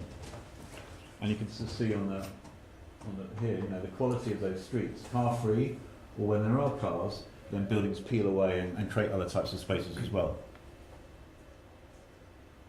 And even here in Amsterdam, and it's interesting, a lot of people talk about Amsterdam. My practice spent the first decade of our existence in Netherlands building, and this is near our office actually. But you know, again, a different, broader collection of different types of buildings can start to form quite a rich sequence of gardens and play spaces. That you can actually have a basketball court, and even, you know, at some moments you do have a higher building. One of the things also you see in Germany is, and it's interesting, people talking about super blocks, somebody mentioned it, was this idea that blocks actually are very large. We actually have too many streets sometimes. We need to pull them out, because you can see here is that some of the blocks, this is I think Hamburg on the left and Munster on the right at the top, is that they're so large that they can actually have little houses inside them, they can have apartments, they have play spaces, you can even have a business, you can have cycle routes, play areas, all those things, because actually we're not having to build streets all the time. But that demands a richer kind of understanding of what landscape can deliver, and those kind of sequence of private to communal space. I think one of the things that I always argue as a chair of the design review for Islington is that landscape architects are not brought on early enough in the design process. They're always the thing that's either brought in at planning or kicked off first. And I think this is a real problem. It's interesting though that in Paris there's even different types of ways of organising combinations of different types of buildings together to form streets. And I think what's interesting about this is that you can actually have houses and apartment blocks and even small towers. Because I think for us, you know, I'd argue that actually tall buildings give you a greater access to sunlight, fresh air, views. You can see somebody nodding their head over there. And it gives a richer diversity of offer as well in terms of housing. But also, I think as you diversify, it gives you the ability then to offer a real mixed tenure for the wider neighbourhood. And also gives you a greater ability to create play space, informal rather than formal. But there you're having a kind of multi-layered sort of greening, a kind of green infrastructure that works at many layers. So you have roof terraces at the 3rd floor, 5th floor. They have to be overlooked. I think on the roof of a tall building is not good. It has to be sort of looked upon. But also it gives you that differentiation. And I think one of the interesting things in Singapore, if we're going to go right to the extreme, is that every single piece of land that you build on, you have to reproduce that piece of land, green land, in the building. So they're replacing every bit of green space. And it can be multi-layered, but it's like, it's one of those fixed rules and you just can't negotiate your way out of it. So, you know, in Paris you're seeing things where you can actually have communal spaces, private spaces, workspaces, etc. right in the heart of Paris. Roof terraces, informal play, these are the kind of spaces where your kids are going to spend 8 hours playing. And then, you know, access points, visibility from the street. It's not completely curtained off from everything. You know, you can see the communal spaces. There's engagement between the street and the community. And we've been looking also about how that starts to create those kind of networks. You know, that visibility, that access. You can say, well, friends, come in. You know, you don't have to go through the building. You can actually access from the street. So I just want to also touch upon the next scale, and that is, I think, again, as an urban designer and urbanist, we don't think about buildings and blocks and neighbourhoods without thinking about the floor plan. We don't think about the floor plan without thinking about the neighbourhood. It's a continuous process of moving backwards and forwards.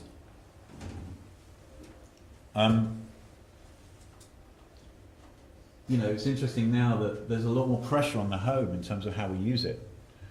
The living room has to do with so much more. You know, people media stack. We watch 3 different things at the same time. Young kids want to be doing their homework and be doing other things while in the presence of parents or carers or whoever, the family construct. At the same time, there'll be other moments when you want to be away from it. You know, a teenager wants to go, he has to do his homework, or she has to do homework. They need to have a space. So where is that? It could be in a corridor.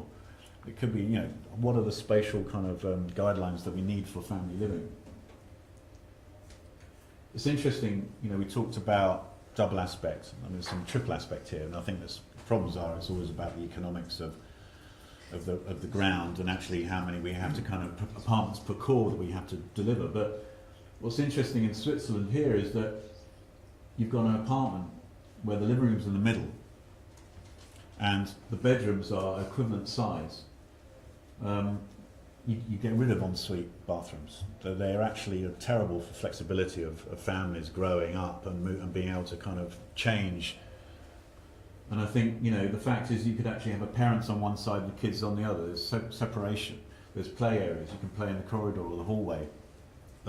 You can open it up and it becomes a hosting area for when you have friends over or people over. The fact that the flat is having to do a lot more.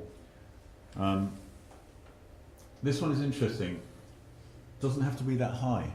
But what's interesting about this is that it's an L-shaped plan so that you can come in and the kids could be over on one wing and the bedrooms and the studies are over on one wing, but actually the living room and kitchen is on the other wing, but you can actually see each other, but you're separate.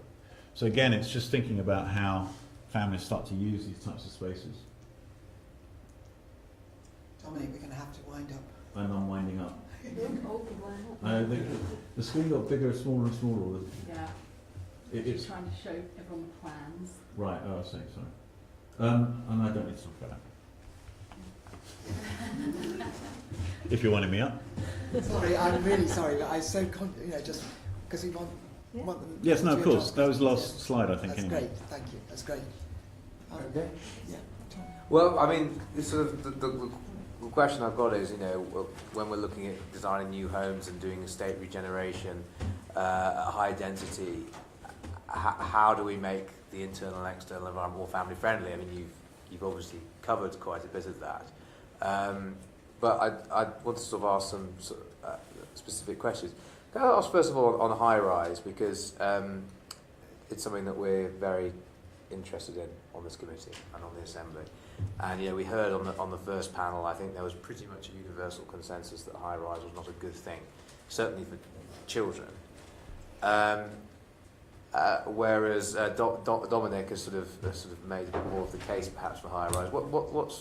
What's your view, Dina, on whether or not high rise, in terms of children and families, could ever be a good thing and designed well for children? Can you say what high rise means? Well, let's say above 6 or 7 stories. Okay. In the mayor, by the way, the mayor's definition is over 10 stories. The tower is over 10. Let's use the mayor's. Okay, let's use the mayor's definition. Okay. Yeah. Well, I think the really crucial thing is that we can't fall back on hunches, and that we've really got to know what's going on. So we, you know, I know it's not easy to hear that we need more research, but we really need to know. Like, we don't know who's living in these tower blocks for a start, as recent events have revealed. And my hunch is that we've got overcrowding, and we will continue to have overcrowding in these blocks. So I think we have to think that we're designing for children in these blocks. And what I see with my eyes are blocks that have very little amenity space. And I think we've got to separate out amenity and what we are defining play as. And I think you're right. I think you can have really nice spaces on upper floors, but play is a social activity, and you go to play somewhere because you can see other children in that space. So you need to be able to see it from your dwelling. And my hunch, which I think we need to find out whether this is the answer, is if we can make good spaces that are big enough and are not too kind of overcrowded themselves, that we could go higher.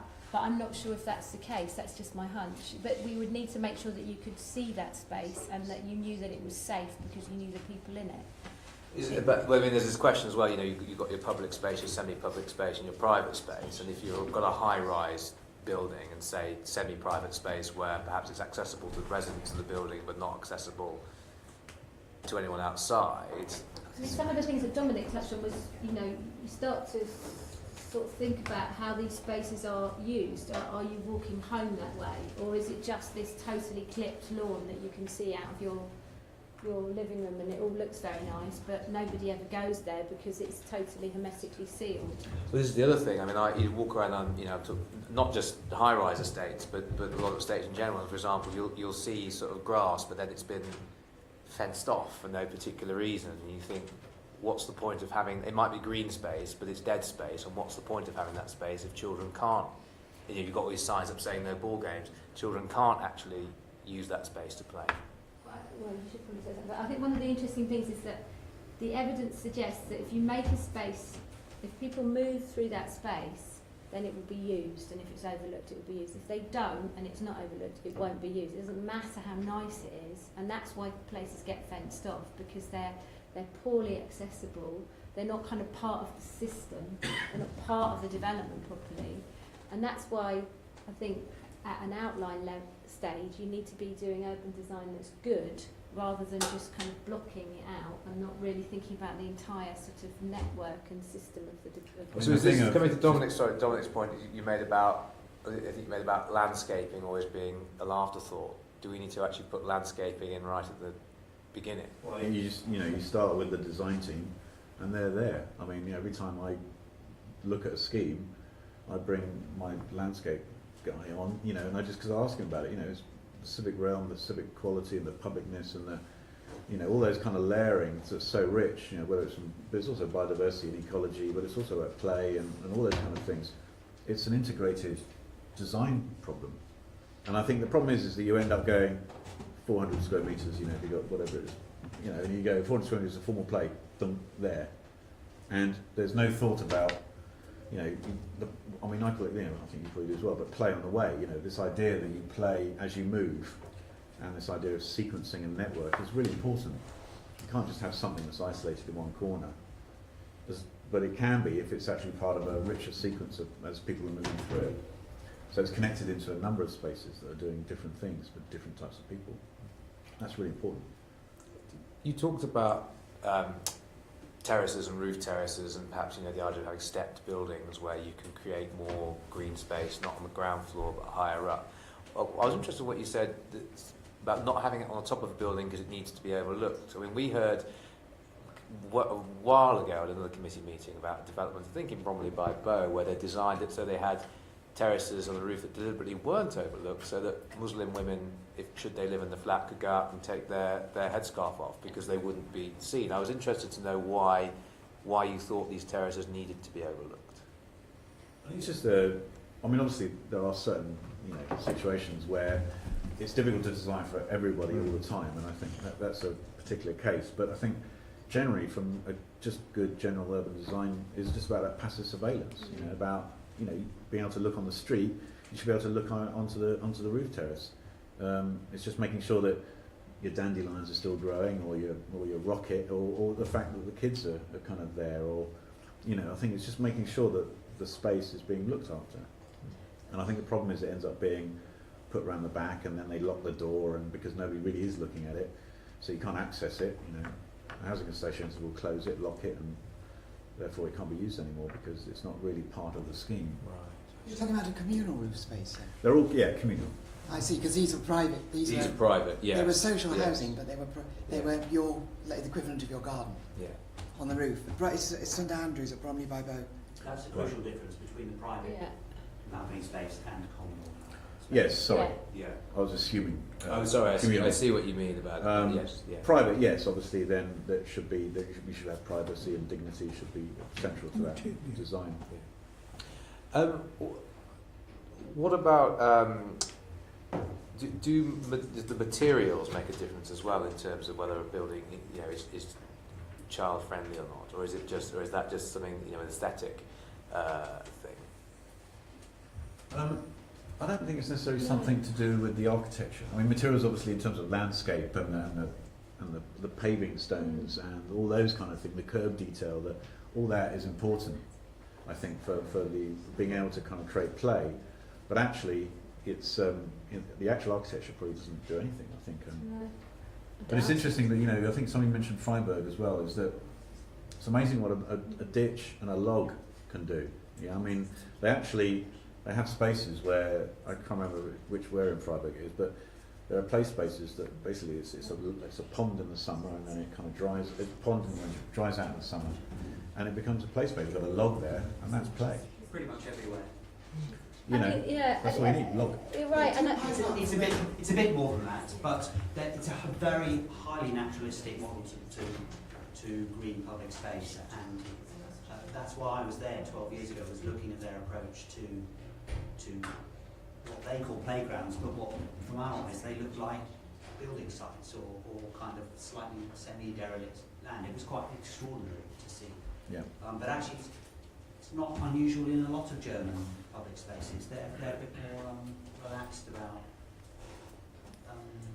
blurring the boundaries between green space, play space. They're quite happy with robust, you know, concrete and dirt and slopes and mounds and bumps and lumps. Yeah. But I think it's more of a dynamic process, you know, rather than saying, right, we've got one swing, one roundabout, one, you know, slide. Yeah. It's actually, right, you know, what do kids actually, what does an 11-year-old actually do? Well, I think you've got to be brave, because some of the things here are going to fly in the face of what some of the kind of grumpy NIMBYs don't want. And I'm going to give you a couple of examples that are a bit scary. So we had an event last week with some residents on a scheme that's about 40 years old, and it's actually quite a middle-class scheme now, but it's full of spaces, and there's no play equipment anywhere in this estate at all, anywhere. And in the middle of the estate is a kind of green, Tim was there, there's a greenish, slightly worn out square that's well looked after. It was built by the Crown, so it was kind of sort of higher space standards. And the children that were at this event came over at one point, and they were about, I know how old they are, they're about 11 and 12, right? And they all stood around in a group, because they've grown up together, these kids. And they said, this is the place where it all happens, here in the middle of the square, here. It doesn't matter where they live, this is where all the activity is. This is where she broke her arm and she smashed her head in, and I fell out of a tree. And that, with massive grins on their face. And I said, okay, I'm looking forward to suggesting that you need to design a place where all the children can be injured. Because that's what they told me, and that's actually what they were saying. They were talking about a really happy, healthy childhood that involved unfortunately, risk. And their response was, look at me, I'm happy because I broke my, you know, that's the place where my life is being lived. And so I think that we have to watch and listen a lot, and we'll challenge a lot of the things that we hold dear. And the other thing is, sometimes the opposite is the case. If you ask a young person what they like, they'll tell you, you need to take care of these spaces. If you don't take care of them, it looks like you don't care about us. So some of the estates that they live on are run down, and that matters more than money, more than a lot of other material things. You need to take care, you need to plant some nice flowers. You know, you wouldn't think that teenagers were concerned with nice flowers, but they really are concerned with those sorts of things, because it means that we care about them. So I think we need to do a lot more listening and a lot more kind of challenging our preconceptions. And the one thing I say is, we need to move away from this idea of it being all about the economy and growth, because it's not all about movement and getting people to work quickly and getting children to school. It's about that bit in the middle, that time that you spend just playing for hours and hours. About a life. About a life, yeah. And if you can fit that into good growth, then I think that's your challenge. Well, if you have a good, happy life, you're probably going to be a more productive worker. Perhaps that's the the way to go. I would just lastly, because I know we're out of time. Dominic, you mentioned about ensuite bathrooms and having them taken out, and that creating a more flexible living environment, which I thought was interesting, because this is something now, you know, everyone wants to build apartments with, you know, ensuite. Should the London should the London plan be discouraging en suites? Do you think the neighbour flexibility?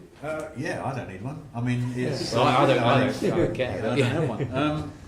But I think so. I think I think there could be choice in the sense that there could be an idea that some apartments do have en suites if they want them. But I think the problem is that you don't want to be in an apartment where it gets in the way. You know, if you want to knock 2 bedrooms into 3 or 1 bedroom into 2, which is what my father did, you can't do it because there's this bit of infrastructure in the way that actually restricts the ability for the apartment, or the house to actually, be flexible and adapt to change. And I think that's the thing, is that the flat or the apartment, and I think lateral living has all those qualities of flexibility, is that you want to be able to maximise that flexibility because the pressure we have, and we do so much different things in our flats now.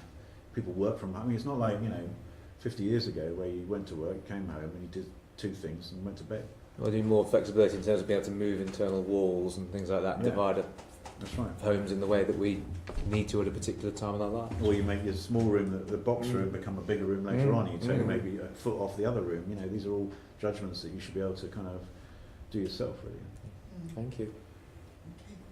We've had a sort of wealth of information come forward here for both in this section and the previous section, and a lot of what I was going to ask has already been answered about the benefits of these, of child-friendly, family-friendly. In fact, I'm responsible for it not being a child-friendly London, a family-friendly London, because I kind of think the multi-generational thing is very important.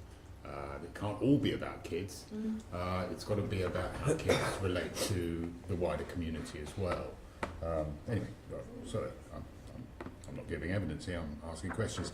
How do we take what you've said on board and translate that into policies for the London plan? How do we, to what level of granularity should we go? And aside from stuff about tall buildings, and I'm never going to agree with Mr. Pupper on the tall buildings, but it's not going to happen. But how do you, those very useful things about overlooking play areas, direct connection with those play areas, how do we incorporate that? I mean, I think some of the things that need to be looked at is more spatial guidance to understand how these things can be done and juggled. Obviously, in any kind of design, you're looking at a number of conflicting issues that you need to resolve. And I think there needs to be more guidance on how you do those things from a spatial point of view. I think it's interesting now also in PRS as more families are taking up those kind of apartments. I think it's interesting that some of the communal spaces are now becoming more homework rooms. I'm hearing anecdotally from certain providers. So longer. You mean these are your corridors? Sorry? The corridors you mentioned? No, well, homework in the corridors? no, actually within, obviously within PRS you're getting the communal spaces. Oh, the communal, sorry, I see. Yeah, sorry, not okay. Not within the apartment themselves. Okay. Are being used for homework rooms. So the idea of longer rental periods for PRS to actually allow families to sort of rent those spaces out is really important. I think just understanding and broadening the range of what playable means. I think we've talked about that. Can we move beyond the kind of that box ticking thing of so many square metres for formal play? But that box ticking is quite important, isn't it? Because really, when you've got a London plan, if you look at it, its real function, it enables a planning committee in a borough to be able to look at a scheme and say, that's not going to work. And we need something. They need something in there. Maybe it's more the definitions that that need to be. That gives them the tools to ensure we've got good design for families. So I think you need to. Sometimes you do need a tick box and say, well, it hasn't got a connection with some play space, and therefore we will reject this application. We need to be able to have that. And currently, I think actually borough planning committees don't have that kind of certainty. They don't have the ability to be able to look at the London plan and say this is wrong, and that's why we're getting so many bloody awful things built. I agree. I think I think we're being able to understand where something is not working and being able to sort of make that decision is really important. But I think but you don't want to move the other way, where it becomes, there might be there might be arguments where things are done in a slightly different way than the way that is normally felt that it should be done, and we don't want to kind of lose the ability for innovation to happen. I think this is where things like design review panels and, I mean, the members of Islington are listening more and more to design review and taking their lead and their kind of advice as well.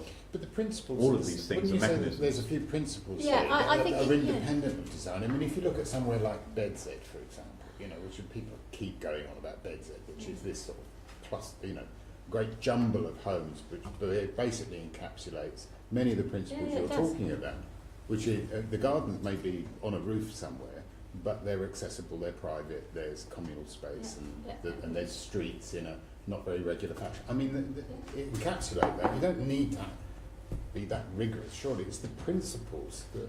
Yes, and it's funny because I went to see a private developer the other day, and bizarrely I found one of them turned out lived in Bedzed and was like, "This, yeah, I've got all this going on." But I think one of the things that they find useful, developers, is so let's just think about how we got Part M through. So we've had kind of lobby groups that have successfully changed policy, haven't we? So whether it's building regulations or planning. So Part M now is, disabled access in residential development, so that we're led by some kind of quite clear rules, and we have to think things through from the point of view of somebody being in a wheelchair. It's quite easy to have a conversation in a planning situation to say, look, I don't think somebody in a wheelchair could get about this development easily, and that would be a clear language of good discussion. But we never do that for children, and it would be very easy to say, can a child, and we could just take our lead from Rotterdam, which is mildly embarrassing, I have to say, for London to have to do that, but to say, can a 7-year-old child get about safely? And when you say that, everyone goes, oh, I see what you mean. Yes, I get it now. I can work. I can look at the plan. I can talk through it. I can build a narrative. No, they can't. That was Copenhagen. Oh, sorry, wrong city, but still quite small. That's a very simple way of framing children and saying that they need to have agency and use over the built environment. So you start with that as a principle before you move into. You don't put them in a kind of in a small section of play strategies. You see, we've tried that in the past, because that very first picture that you showed, which was the Olympic Village, I remember going round those schemes, and I said to the developers, where does the mother put the pram? Because there was nowhere to put a pram in those maisonettes. And they built them anyway. They chucked them up anyway. We're talking, this is very interesting, because we're talking about changing the whole concept or definition of what is lifestyle homes. When we talk about accessibility, it's not just the older or the disabled or wheelchair access. We're now talking about children. How you can make them more friendly, more accessible for children, safer for children, and so on. So, yeah. You can frame it. Yes, I think we're going to have to wind up the session, but I think that's been really, really interesting. I do think, though, I sort of want to agree a bit with Andrew about there's certain things, if you don't actually have, I don't know what Matt would say from Youth UK, but if you don't have an area where kids can kick a ball around or do, and that has to be separate. Oh yeah, because it's a ball and it needs sides. And if you don't have an area, that's the shortage, curiously enough, on Barking Riverside.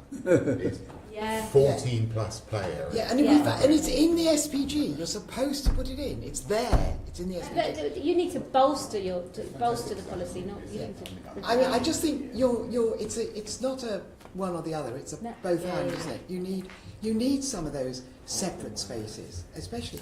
Don't know, the under fives one. I think you can have a lot of socialising and free play in other spaces, but you still need some things which are a bit separated. Otherwise, well, you might. I don't know if that's true, because if you look at that scheme that I talked about, where there's no swing, there's no slide, there's nothing. The under fives. You don't need equipment. Yeah. I'm talking about free play and logs and pipes and God knows what. Yes, but you don't need equipment. No. You might do for the very little children grow out of equipment very quickly.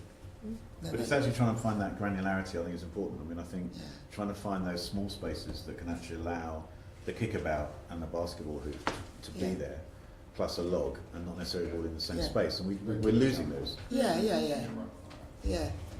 Anyway, that was very good too. Thank you. Thank you very much. Thank you both.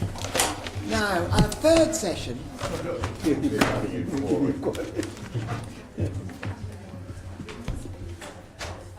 doing? Fine. You're trying to finish by 5:45. Oh, well, somehow. Yeah, about 15 minutes. Yeah, no, we're going to go with Try and do it by 5:45. I think we can.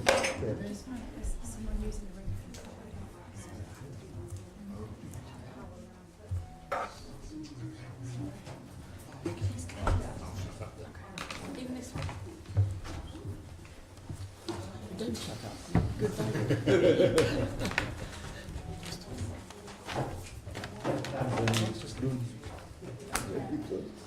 Okay. This panel's looking at public realm, shared space, what makes for a healthy city. But particularly, when we say open space, public realm, we mean all spaces. And I think if you could just quickly say who you are and what you do, and then we'll start asking questions. I thought it'd be good to start nabbing with Paul Hockle. Yeah. Yeah. Hi, everyone. My name is Paul Hock. I'm director of London Play, the charity. It's been going for about 20 years and it's evolved over time. I'd say now we are very much a smaller, more potent team that is finding creative approaches, creative initiatives to remove some of the obstacles that impede a happy childhood. I'm not an architect, I can't tell you much about the built environment, but I can tell you a lot about children and how you build a community to support children to play. Can I just say, Paul, because You may. I'm not sure that everyone knows this, but when I talked to you before, you said you were working, Play London's working with 26 boroughs. Mm-hmm. And I think the fact that you're doing stuff with boroughs now and what that experience is really important to us, because we want to know the good and the bad. Oh, you want me to tell tales? Okay. Yeah, we are working with 26 boroughs. You're right, Nikki. We pioneered Play Streets in about 2011. This is the chance for residents to close their streets for a few hours for children to play out. And we are now at a point where about 26 boroughs are Play Street ready. And we are also, you know, how we look at play is very much, there's a community supporting play. It's the traditional play sector of play associations, venture playgrounds, but it's also people like Arup, or I was in IKEA not in IKEA shopping, I was at IKEA talking to the people last week. It's a very broad church now of people that want to support play, and we count councils amongst that number. So I've got to just tell you a little bit about some of the initiatives we're doing and how that might actually give you a direction in terms of policy, I'm hoping. That's my plan. So Play Streets have been around, well, they've been around actually since the 1930s. And when, do any of you remember playing on Play Streets? No, okay, you do? What, playing on streets? Well, designated Play Streets. These were backed up by a piece of legislation that came about 1936, and there were streets that were marked out with apple green lines along them, and children could play out all day long, because there was signage at the end of the street, and there really wasn't that much car ownership. It was only until the sort of 1970s where car ownership went through the roof and children were literally driven off the roads. But some of those original Play Streets still exist in Whitechapel, for instance. I'm not sure if the apple green lines are still there. Anyway, so we thought it was time to bring them back. The legislation was just sitting dormant on statute books. Let's just revisit them, because we have a generation of children that are growing up with sedentary lifestyles. The city does not accommodate their need to play as it should. In fact, today, 1 in 5 children will not be playing out tonight in London. They'll go home from school and they'll do something indoors, screen-based maybe. So that equates to every night 300,000 children not playing outside, which you could fill Wembley Stadium 3 and a bit times, which actually would be better for them than staying inside looking at the screens. At least they'd be out and about. So we've really worked hard with communities to build up Play Streets in London. There's been some great work in boroughs like Hackney, with the Play Association there. It's built up capacity. Waltham Forest, Enfield, I shan't go on. There's maybe 4 or 5 boroughs that are resistant to the idea of it, and that's usually because blocking that is a highways officer that does not believe that children should be on the streets. But these are great things. Let me tell you why they're great things.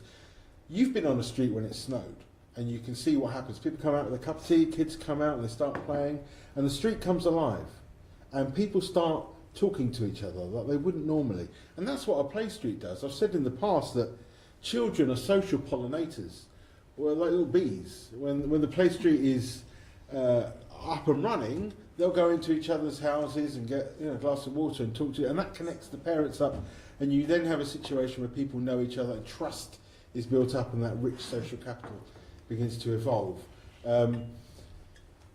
This takes work to do, by the way, because you can't do a top-down approach. They've tried that. I won't name the borough, but one borough went to the expense of creating an animation enticing their residents to have play streets, and it just fell on deaf ears.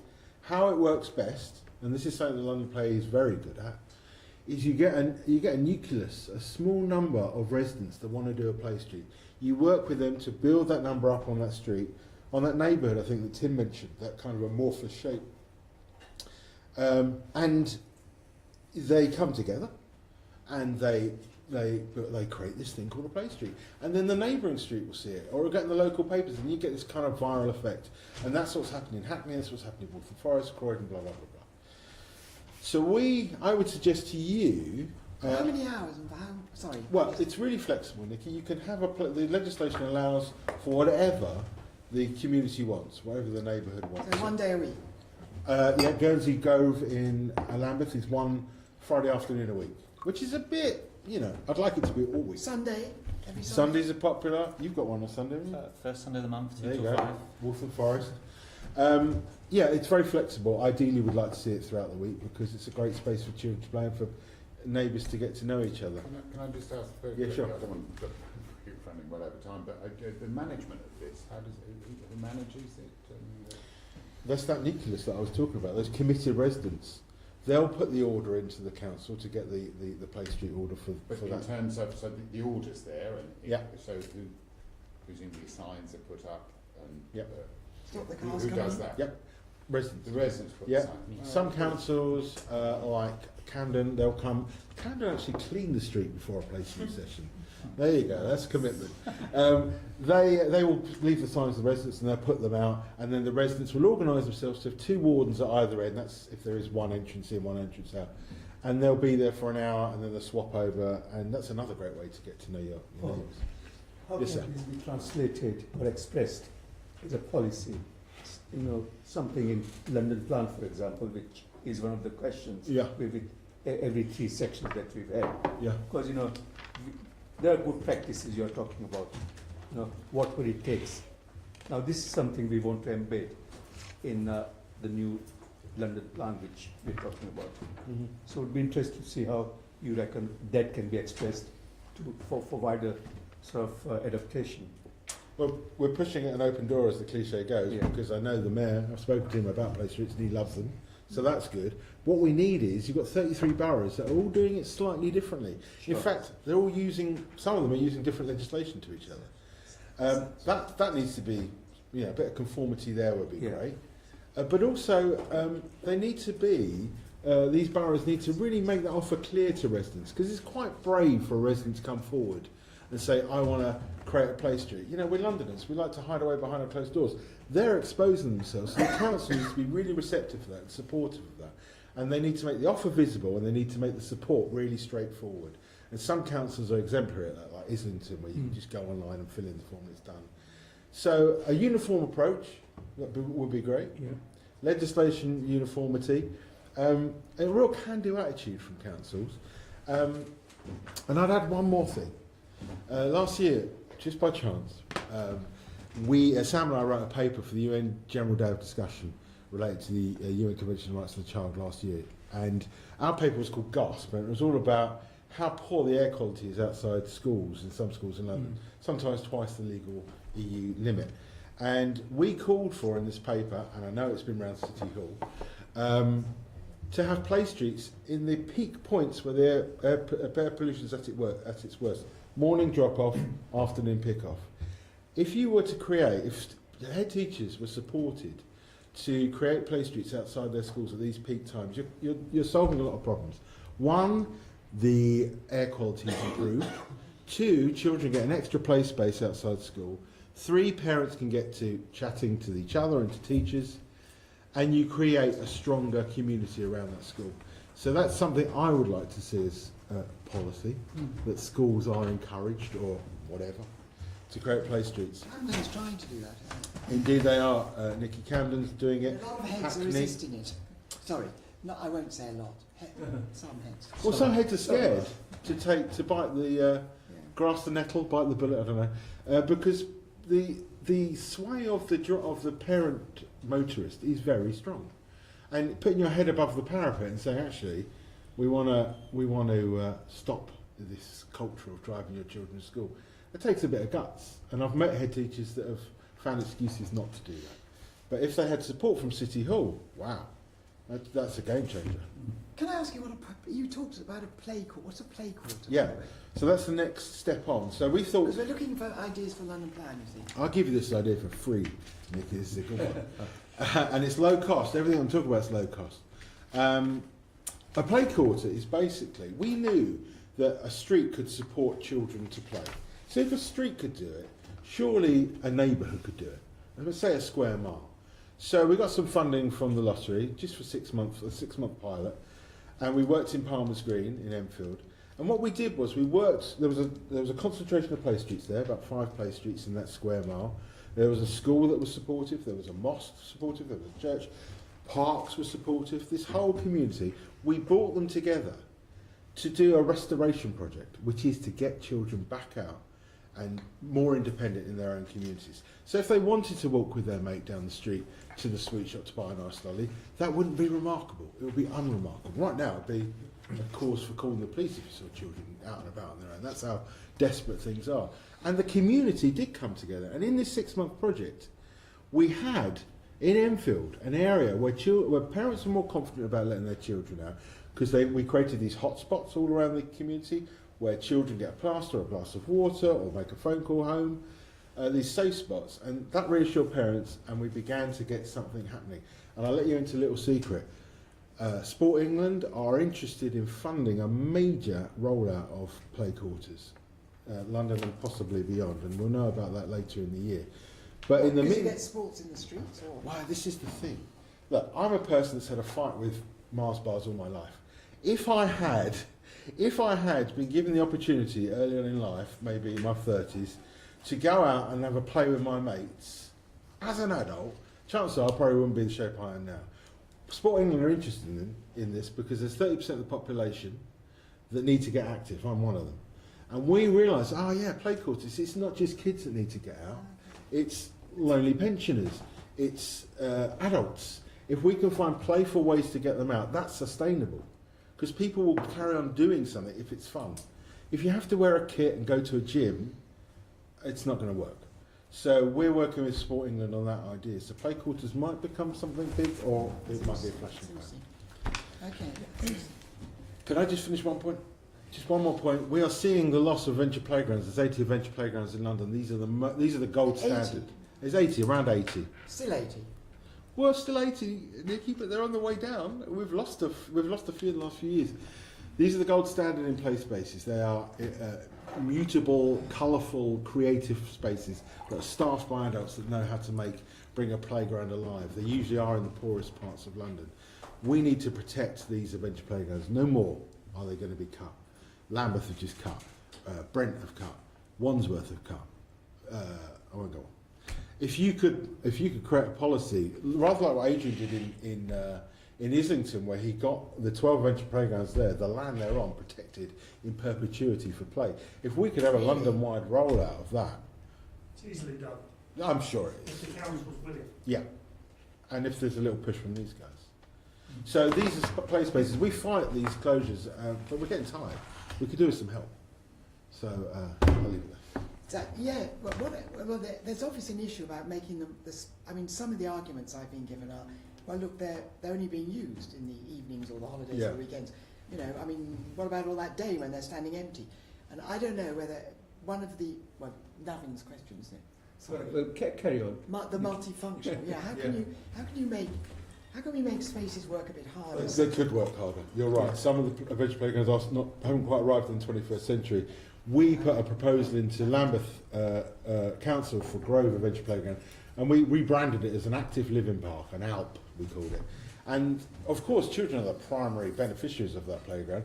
But during the day, you could get, for example, a GP to refer a group of adults that are pre-type 2 diabetes to come in and, as I was saying before, have fun and exercise without knowing it. You could have pensioners coming in from the local day centre and having exercise fun on those spaces, schools. I hear what you're saying. The playgrounds are great resources, and some of the better ones, not better ones, some of the more enlightened ones, like Glamis and White City, are doing more with their spaces. So you can have much more diverse activities around the clock. Yeah. Sorry, Navi. Shall we just move on? Sure. Yeah. Thank you so much. You're welcome.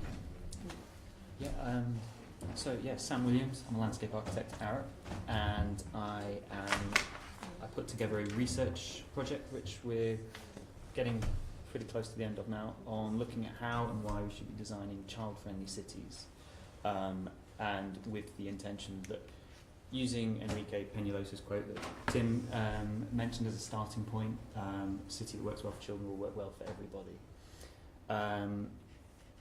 It's part of our Cities Alive series, which is Arup's looking at livable cities. They're books which are free to download from our website. They're taking in different issues like green infrastructure, nighttime design. This one's looking at the child-friendly angle. It takes a global perspective, and it looks at the economic spectrum.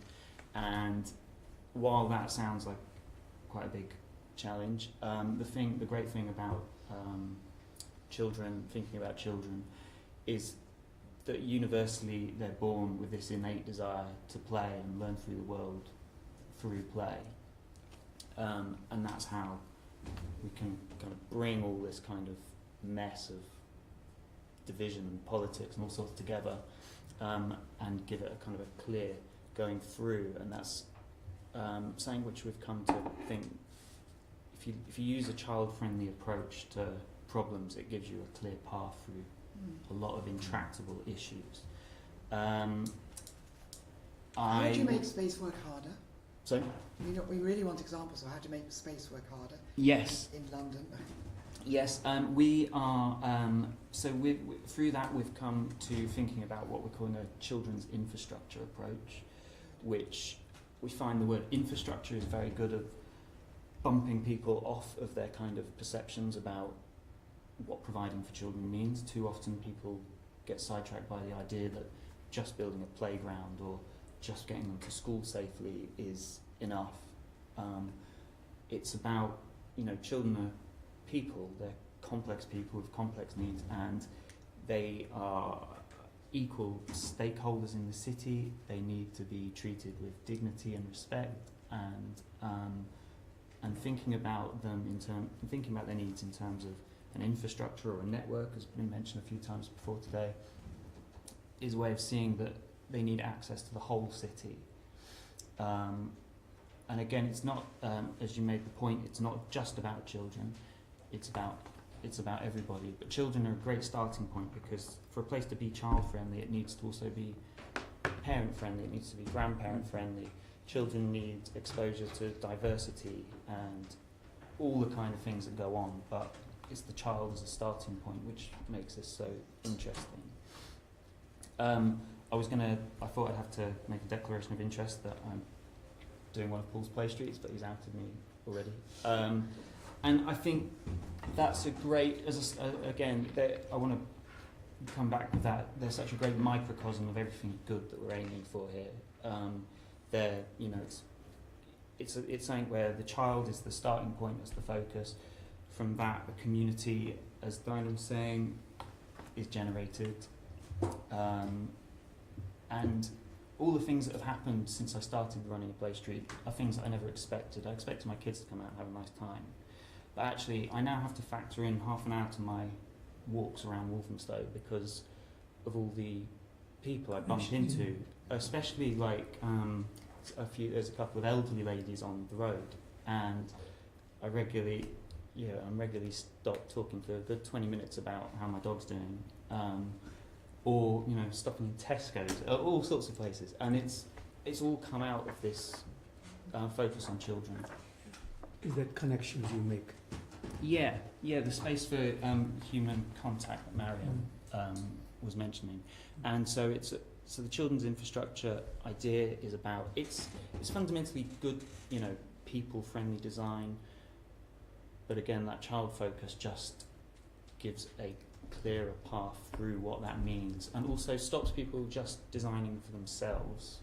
A big problem is it's very hard for people to put themselves in the mind of somebody else they're designing for. Like, you tell somebody to design for something they've never experienced, it's very difficult. Everyone's been a child, so it's a very good thought experiment for making design more accessible, so it works better for the elderly, for wheelchairs, for everything like that. Do you work with pocket parks? Because what we're looking for, to be absolutely blunt about this, so we're looking for ideas for design guidance, for the different strategies, for the London plan. We really want to, raise the game. Yeah. So if you can give us examples, you're doing an international study. What would you bring to London from your international study? Well, there's great stuff in that way is, things that encourage intergenerational interaction. So allowing for, food growing, like allotments are fantastic. They're fantastic opportunities for the young and the old to be together, learning from each other outside in nature, doing a shared activity, but also, space to concentrate on making sure things are growing, but then also outdoor space to run around and play, that kind of thing. We saw an example of that happening in California, and it was helping with a population that was dealing with a lot of crime, and actually became a safe place for people to go and be together. We have case studies. Well, there's a few that I'd like to get on with. What kind of public realm should we be building? It's one that allows for everyday freedoms. Working with Tim on the research, we're emphasising everyday freedoms as a kind of combination of the ability to play and to have your independent mobility. So and you create a place that does that for kids. They become that apparent indicator species moving around there. For that, it needs to be compact, starting with children have a limited range, young children have a limited range in terms of walking, so it needs to be compact. It needs to be multifunctional, sustainable, intergenerational, accessible. Reduced traffic has come out again and again as the major, probably the number one major thing. So getting into traffic policy, transport policy, could have a major benefits for children on this. Creating networks around social infrastructure, so looking at GPs, schools, libraries, those kind of spaces. The space that's outside them, if that can become an outdoor kind of shared space, but then also the journeys between them, making them safe, pleasant, green, and working for everybody. It's not about making things childish, it's about making things work well for children, and the things that children want are fundamentally the things that everybody wants. Something Dominic mentioned, he was very strong on changing role almost of landscaping, how it should get a different emphasis. Mm-hmm. Can you, is this something, I don't know what your thoughts are on that? Mm-hmm. Because in the process of planning applications or determination and stuff, I'm not sure, I actually believe that landscaping doesn't quite take the prominent role that it should take. Mm-hmm. It's almost seen as an add-on, and make it look more green, more interesting. It certainly needs to play a lot stronger role than it does now. What would you want? Going from landscape to child-friendly work, I'm really working my way to the back of the queue in terms of add-ons. because, you know, after the building's been designed, maybe we'll think about landscape. After the landscape's been done, maybe we'll think about children.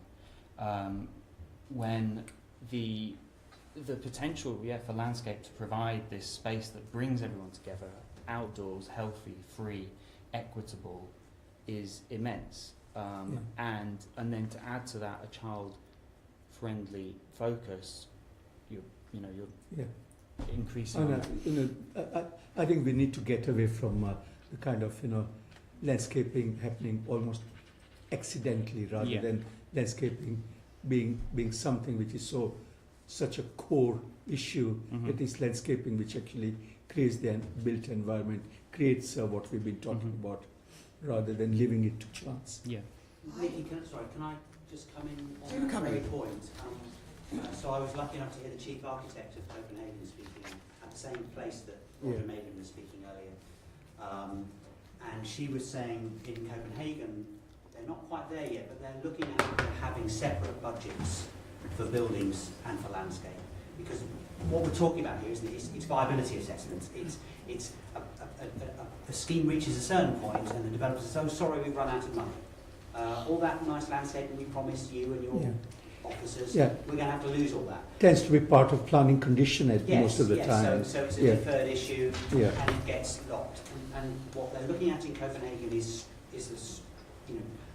stopping that happening through actually kind of demanding a separate landscape budget which is protected for developments, and not just lumping the whole thing in together so that the landscape gets locked off. Now, as I said, they're not there yet, but I think it's very interesting that the most livable city in the world is really trying to tackle that issue in that way. Yeah, we should recommend that. Yeah. I just wondered whether there's, playable public realm, because and something that works for all ages really, because if you more London, the estate round here, which we don't govern. It took us 8 years to get any bicycle racks. They're not playable, at night when there are no bikes on them. They're nothing, suppose kids could adapt them. All the skateboarders were turfed out. They come in at 10 at night as the security guards go. But, all the lovely skateboarding on the scoop, tips were put in, so stop them skateboarding. What use there is by kids is inadvertent. It is wonderful, actually, the way they run through all the what are they called, the fountains. But I'm just trying to think, couldn't one make, there's so much privatisation, corporatisation, public realm. We did a whole investigation into public life in private hands, and what we discovered was, that nobody, maintenance is thought about, but nobody thinks about, exactly what the access is going to be, what use there's going to be, and that should be built in. But you may have examples. Lynn, you might have too. We've got to be out of this room in 7 minutes. Just so to speed everyone up. Under 5:30. One very tangible example from New York City as part of their Plan NYC, they had a huge programme of opening up school playgrounds to public use. So they improved the programmes and they made them open. There are of course management issues and financial issues around doing that, but nevertheless, I think we could just perhaps broaden what we think of as public space. There's a lot of underused assets out there that we could probably bring back into civic life with relatively little expenditure. I think we need to think quite creatively about the vast majority of London. We're going to be trying to retrofit this stuff on. So we get all of the stuff that's been talked about before about designing new parts of London is very important, and I support it. And I'd like to see the London Plan have a sort of series of principles around not only quantum of place space, the ability to access place space independently, all of the things we've just spoken about. Nevertheless, we should also be thinking, anytime we do anything anywhere, can we, if we're digging up the street to do something and replacing some paving, can we do it in a way that makes it more accessible and more friendly? In terms of other concrete examples, Barcelona is one that I find very compelling. They're doing the city block thing the super block thing that's been spoken about. They also have a really good system of sort of multifunctional squares, some of which have formal playgrounds in, some of which have informal space in. But they're almost always, these squares are there anyway, but they're surrounded then by sort of active public space. There are shops, there are bars, there are restaurants. Parents and families are sitting around while their kids play independently in the middle, away from them, so there's not really structured supervised play. It's relatively safe because the built form is in a square type format, and I think that works really well, and we could be thinking about more use of public space like that. I think that King's Cross is an exemplar development in terms of people being able to play and use the space. The only thing I would say is that in common with lots of public spaces is relatively difficult to access if you don't have a lot of money, because all of the cafes around there are very expensive, and the fountains are awesome in the summer, absolutely awesome, but then it's a bit more difficult to use that space in the winter if you're trying to get out and about with your children or allow your children out on their own. There's slightly less for them to do when it's freezing and the fountains are off.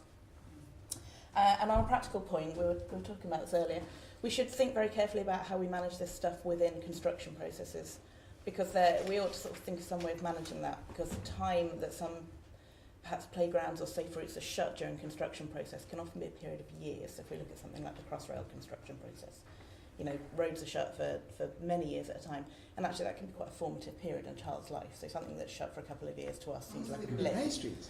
But something, so there's all those lorries going down. Yeah, so that's a serious chunk of a young kid's life actually that's potentially taken up that. So I think we need to be a bit more careful about how we think about construction, but then that opens up opportunities for temporary uses, and again King's Cross with their kind of container gardens and meanwhile uses that can account for play and safe use of space, and just again ensuring that you preserve those safe routes into those. Tangibly, I'd like to see the London plan categorically allow no loss of play space or open space. No loss of play space. I think I've seen various suggested wordings that suggest that you might be able to leave play space where there are not expected to be more kids or not expected to be needed, and I just can't think of an example when that would be actually the case. And I would suggest that if there are play spaces that are being poorly used, that a better way around that would be to think about either creative reprovision or to think about why that space isn't being used and how you can change that space so that it is used. I find it really hard to think of a scenario in which we want to allow a loophole in which you can get rid of play space or open space that is used for play. Yes. And it's very good you've said that, because there is a sort of feeling you get sometimes that, well, it's not very well used, so we'll get rid of that. Dominic, you wanted to come in? Yeah, just thinking on the kind of retrofitting, I think one of the things I've noticed is that there's not enough comprehensive strategies in terms of estate regeneration across the boroughs. Some do and some don't.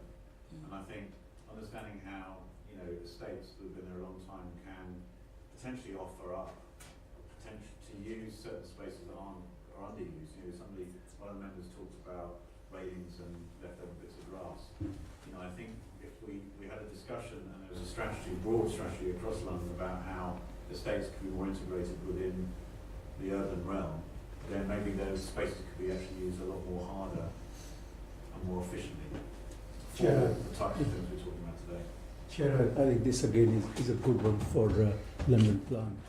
How you can make retrofitting with public existing public realm as well as estate regeneration.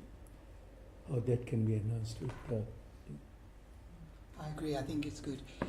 Members and panellists and audience, I'm really sorry about this, but we just have to wind up now. And it's been a very, very rich discussion. And I want to say, if you've been, if you're a panel member and you've got ideas, please send them in. We are getting more evidence in, and we will be putting many of your ideas and recommendations to the Mayor. So, and please contribute. And thank you very much for everything you've given us this afternoon. It's been very rich. Thank you.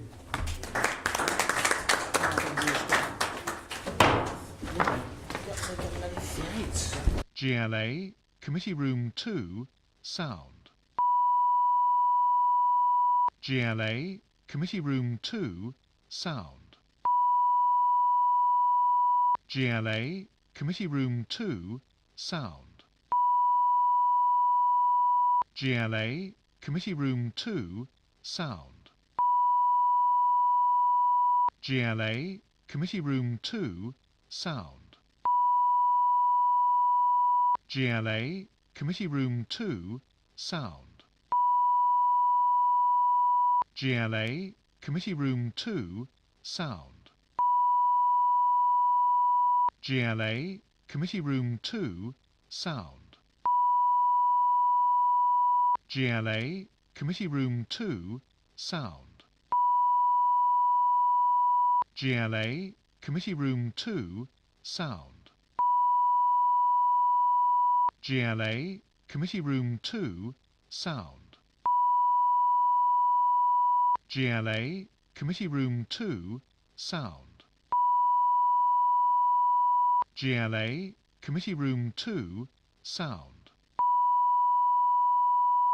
GLA, Committee Room 2, sound. GLA, Committee Room 2, sound. GLA, Committee Room 2, sound. GLA, Committee Room 2, sound. GLA, Committee Room 2, sound. GLA, Committee Room 2, sound. GLA, Committee Room 2, sound.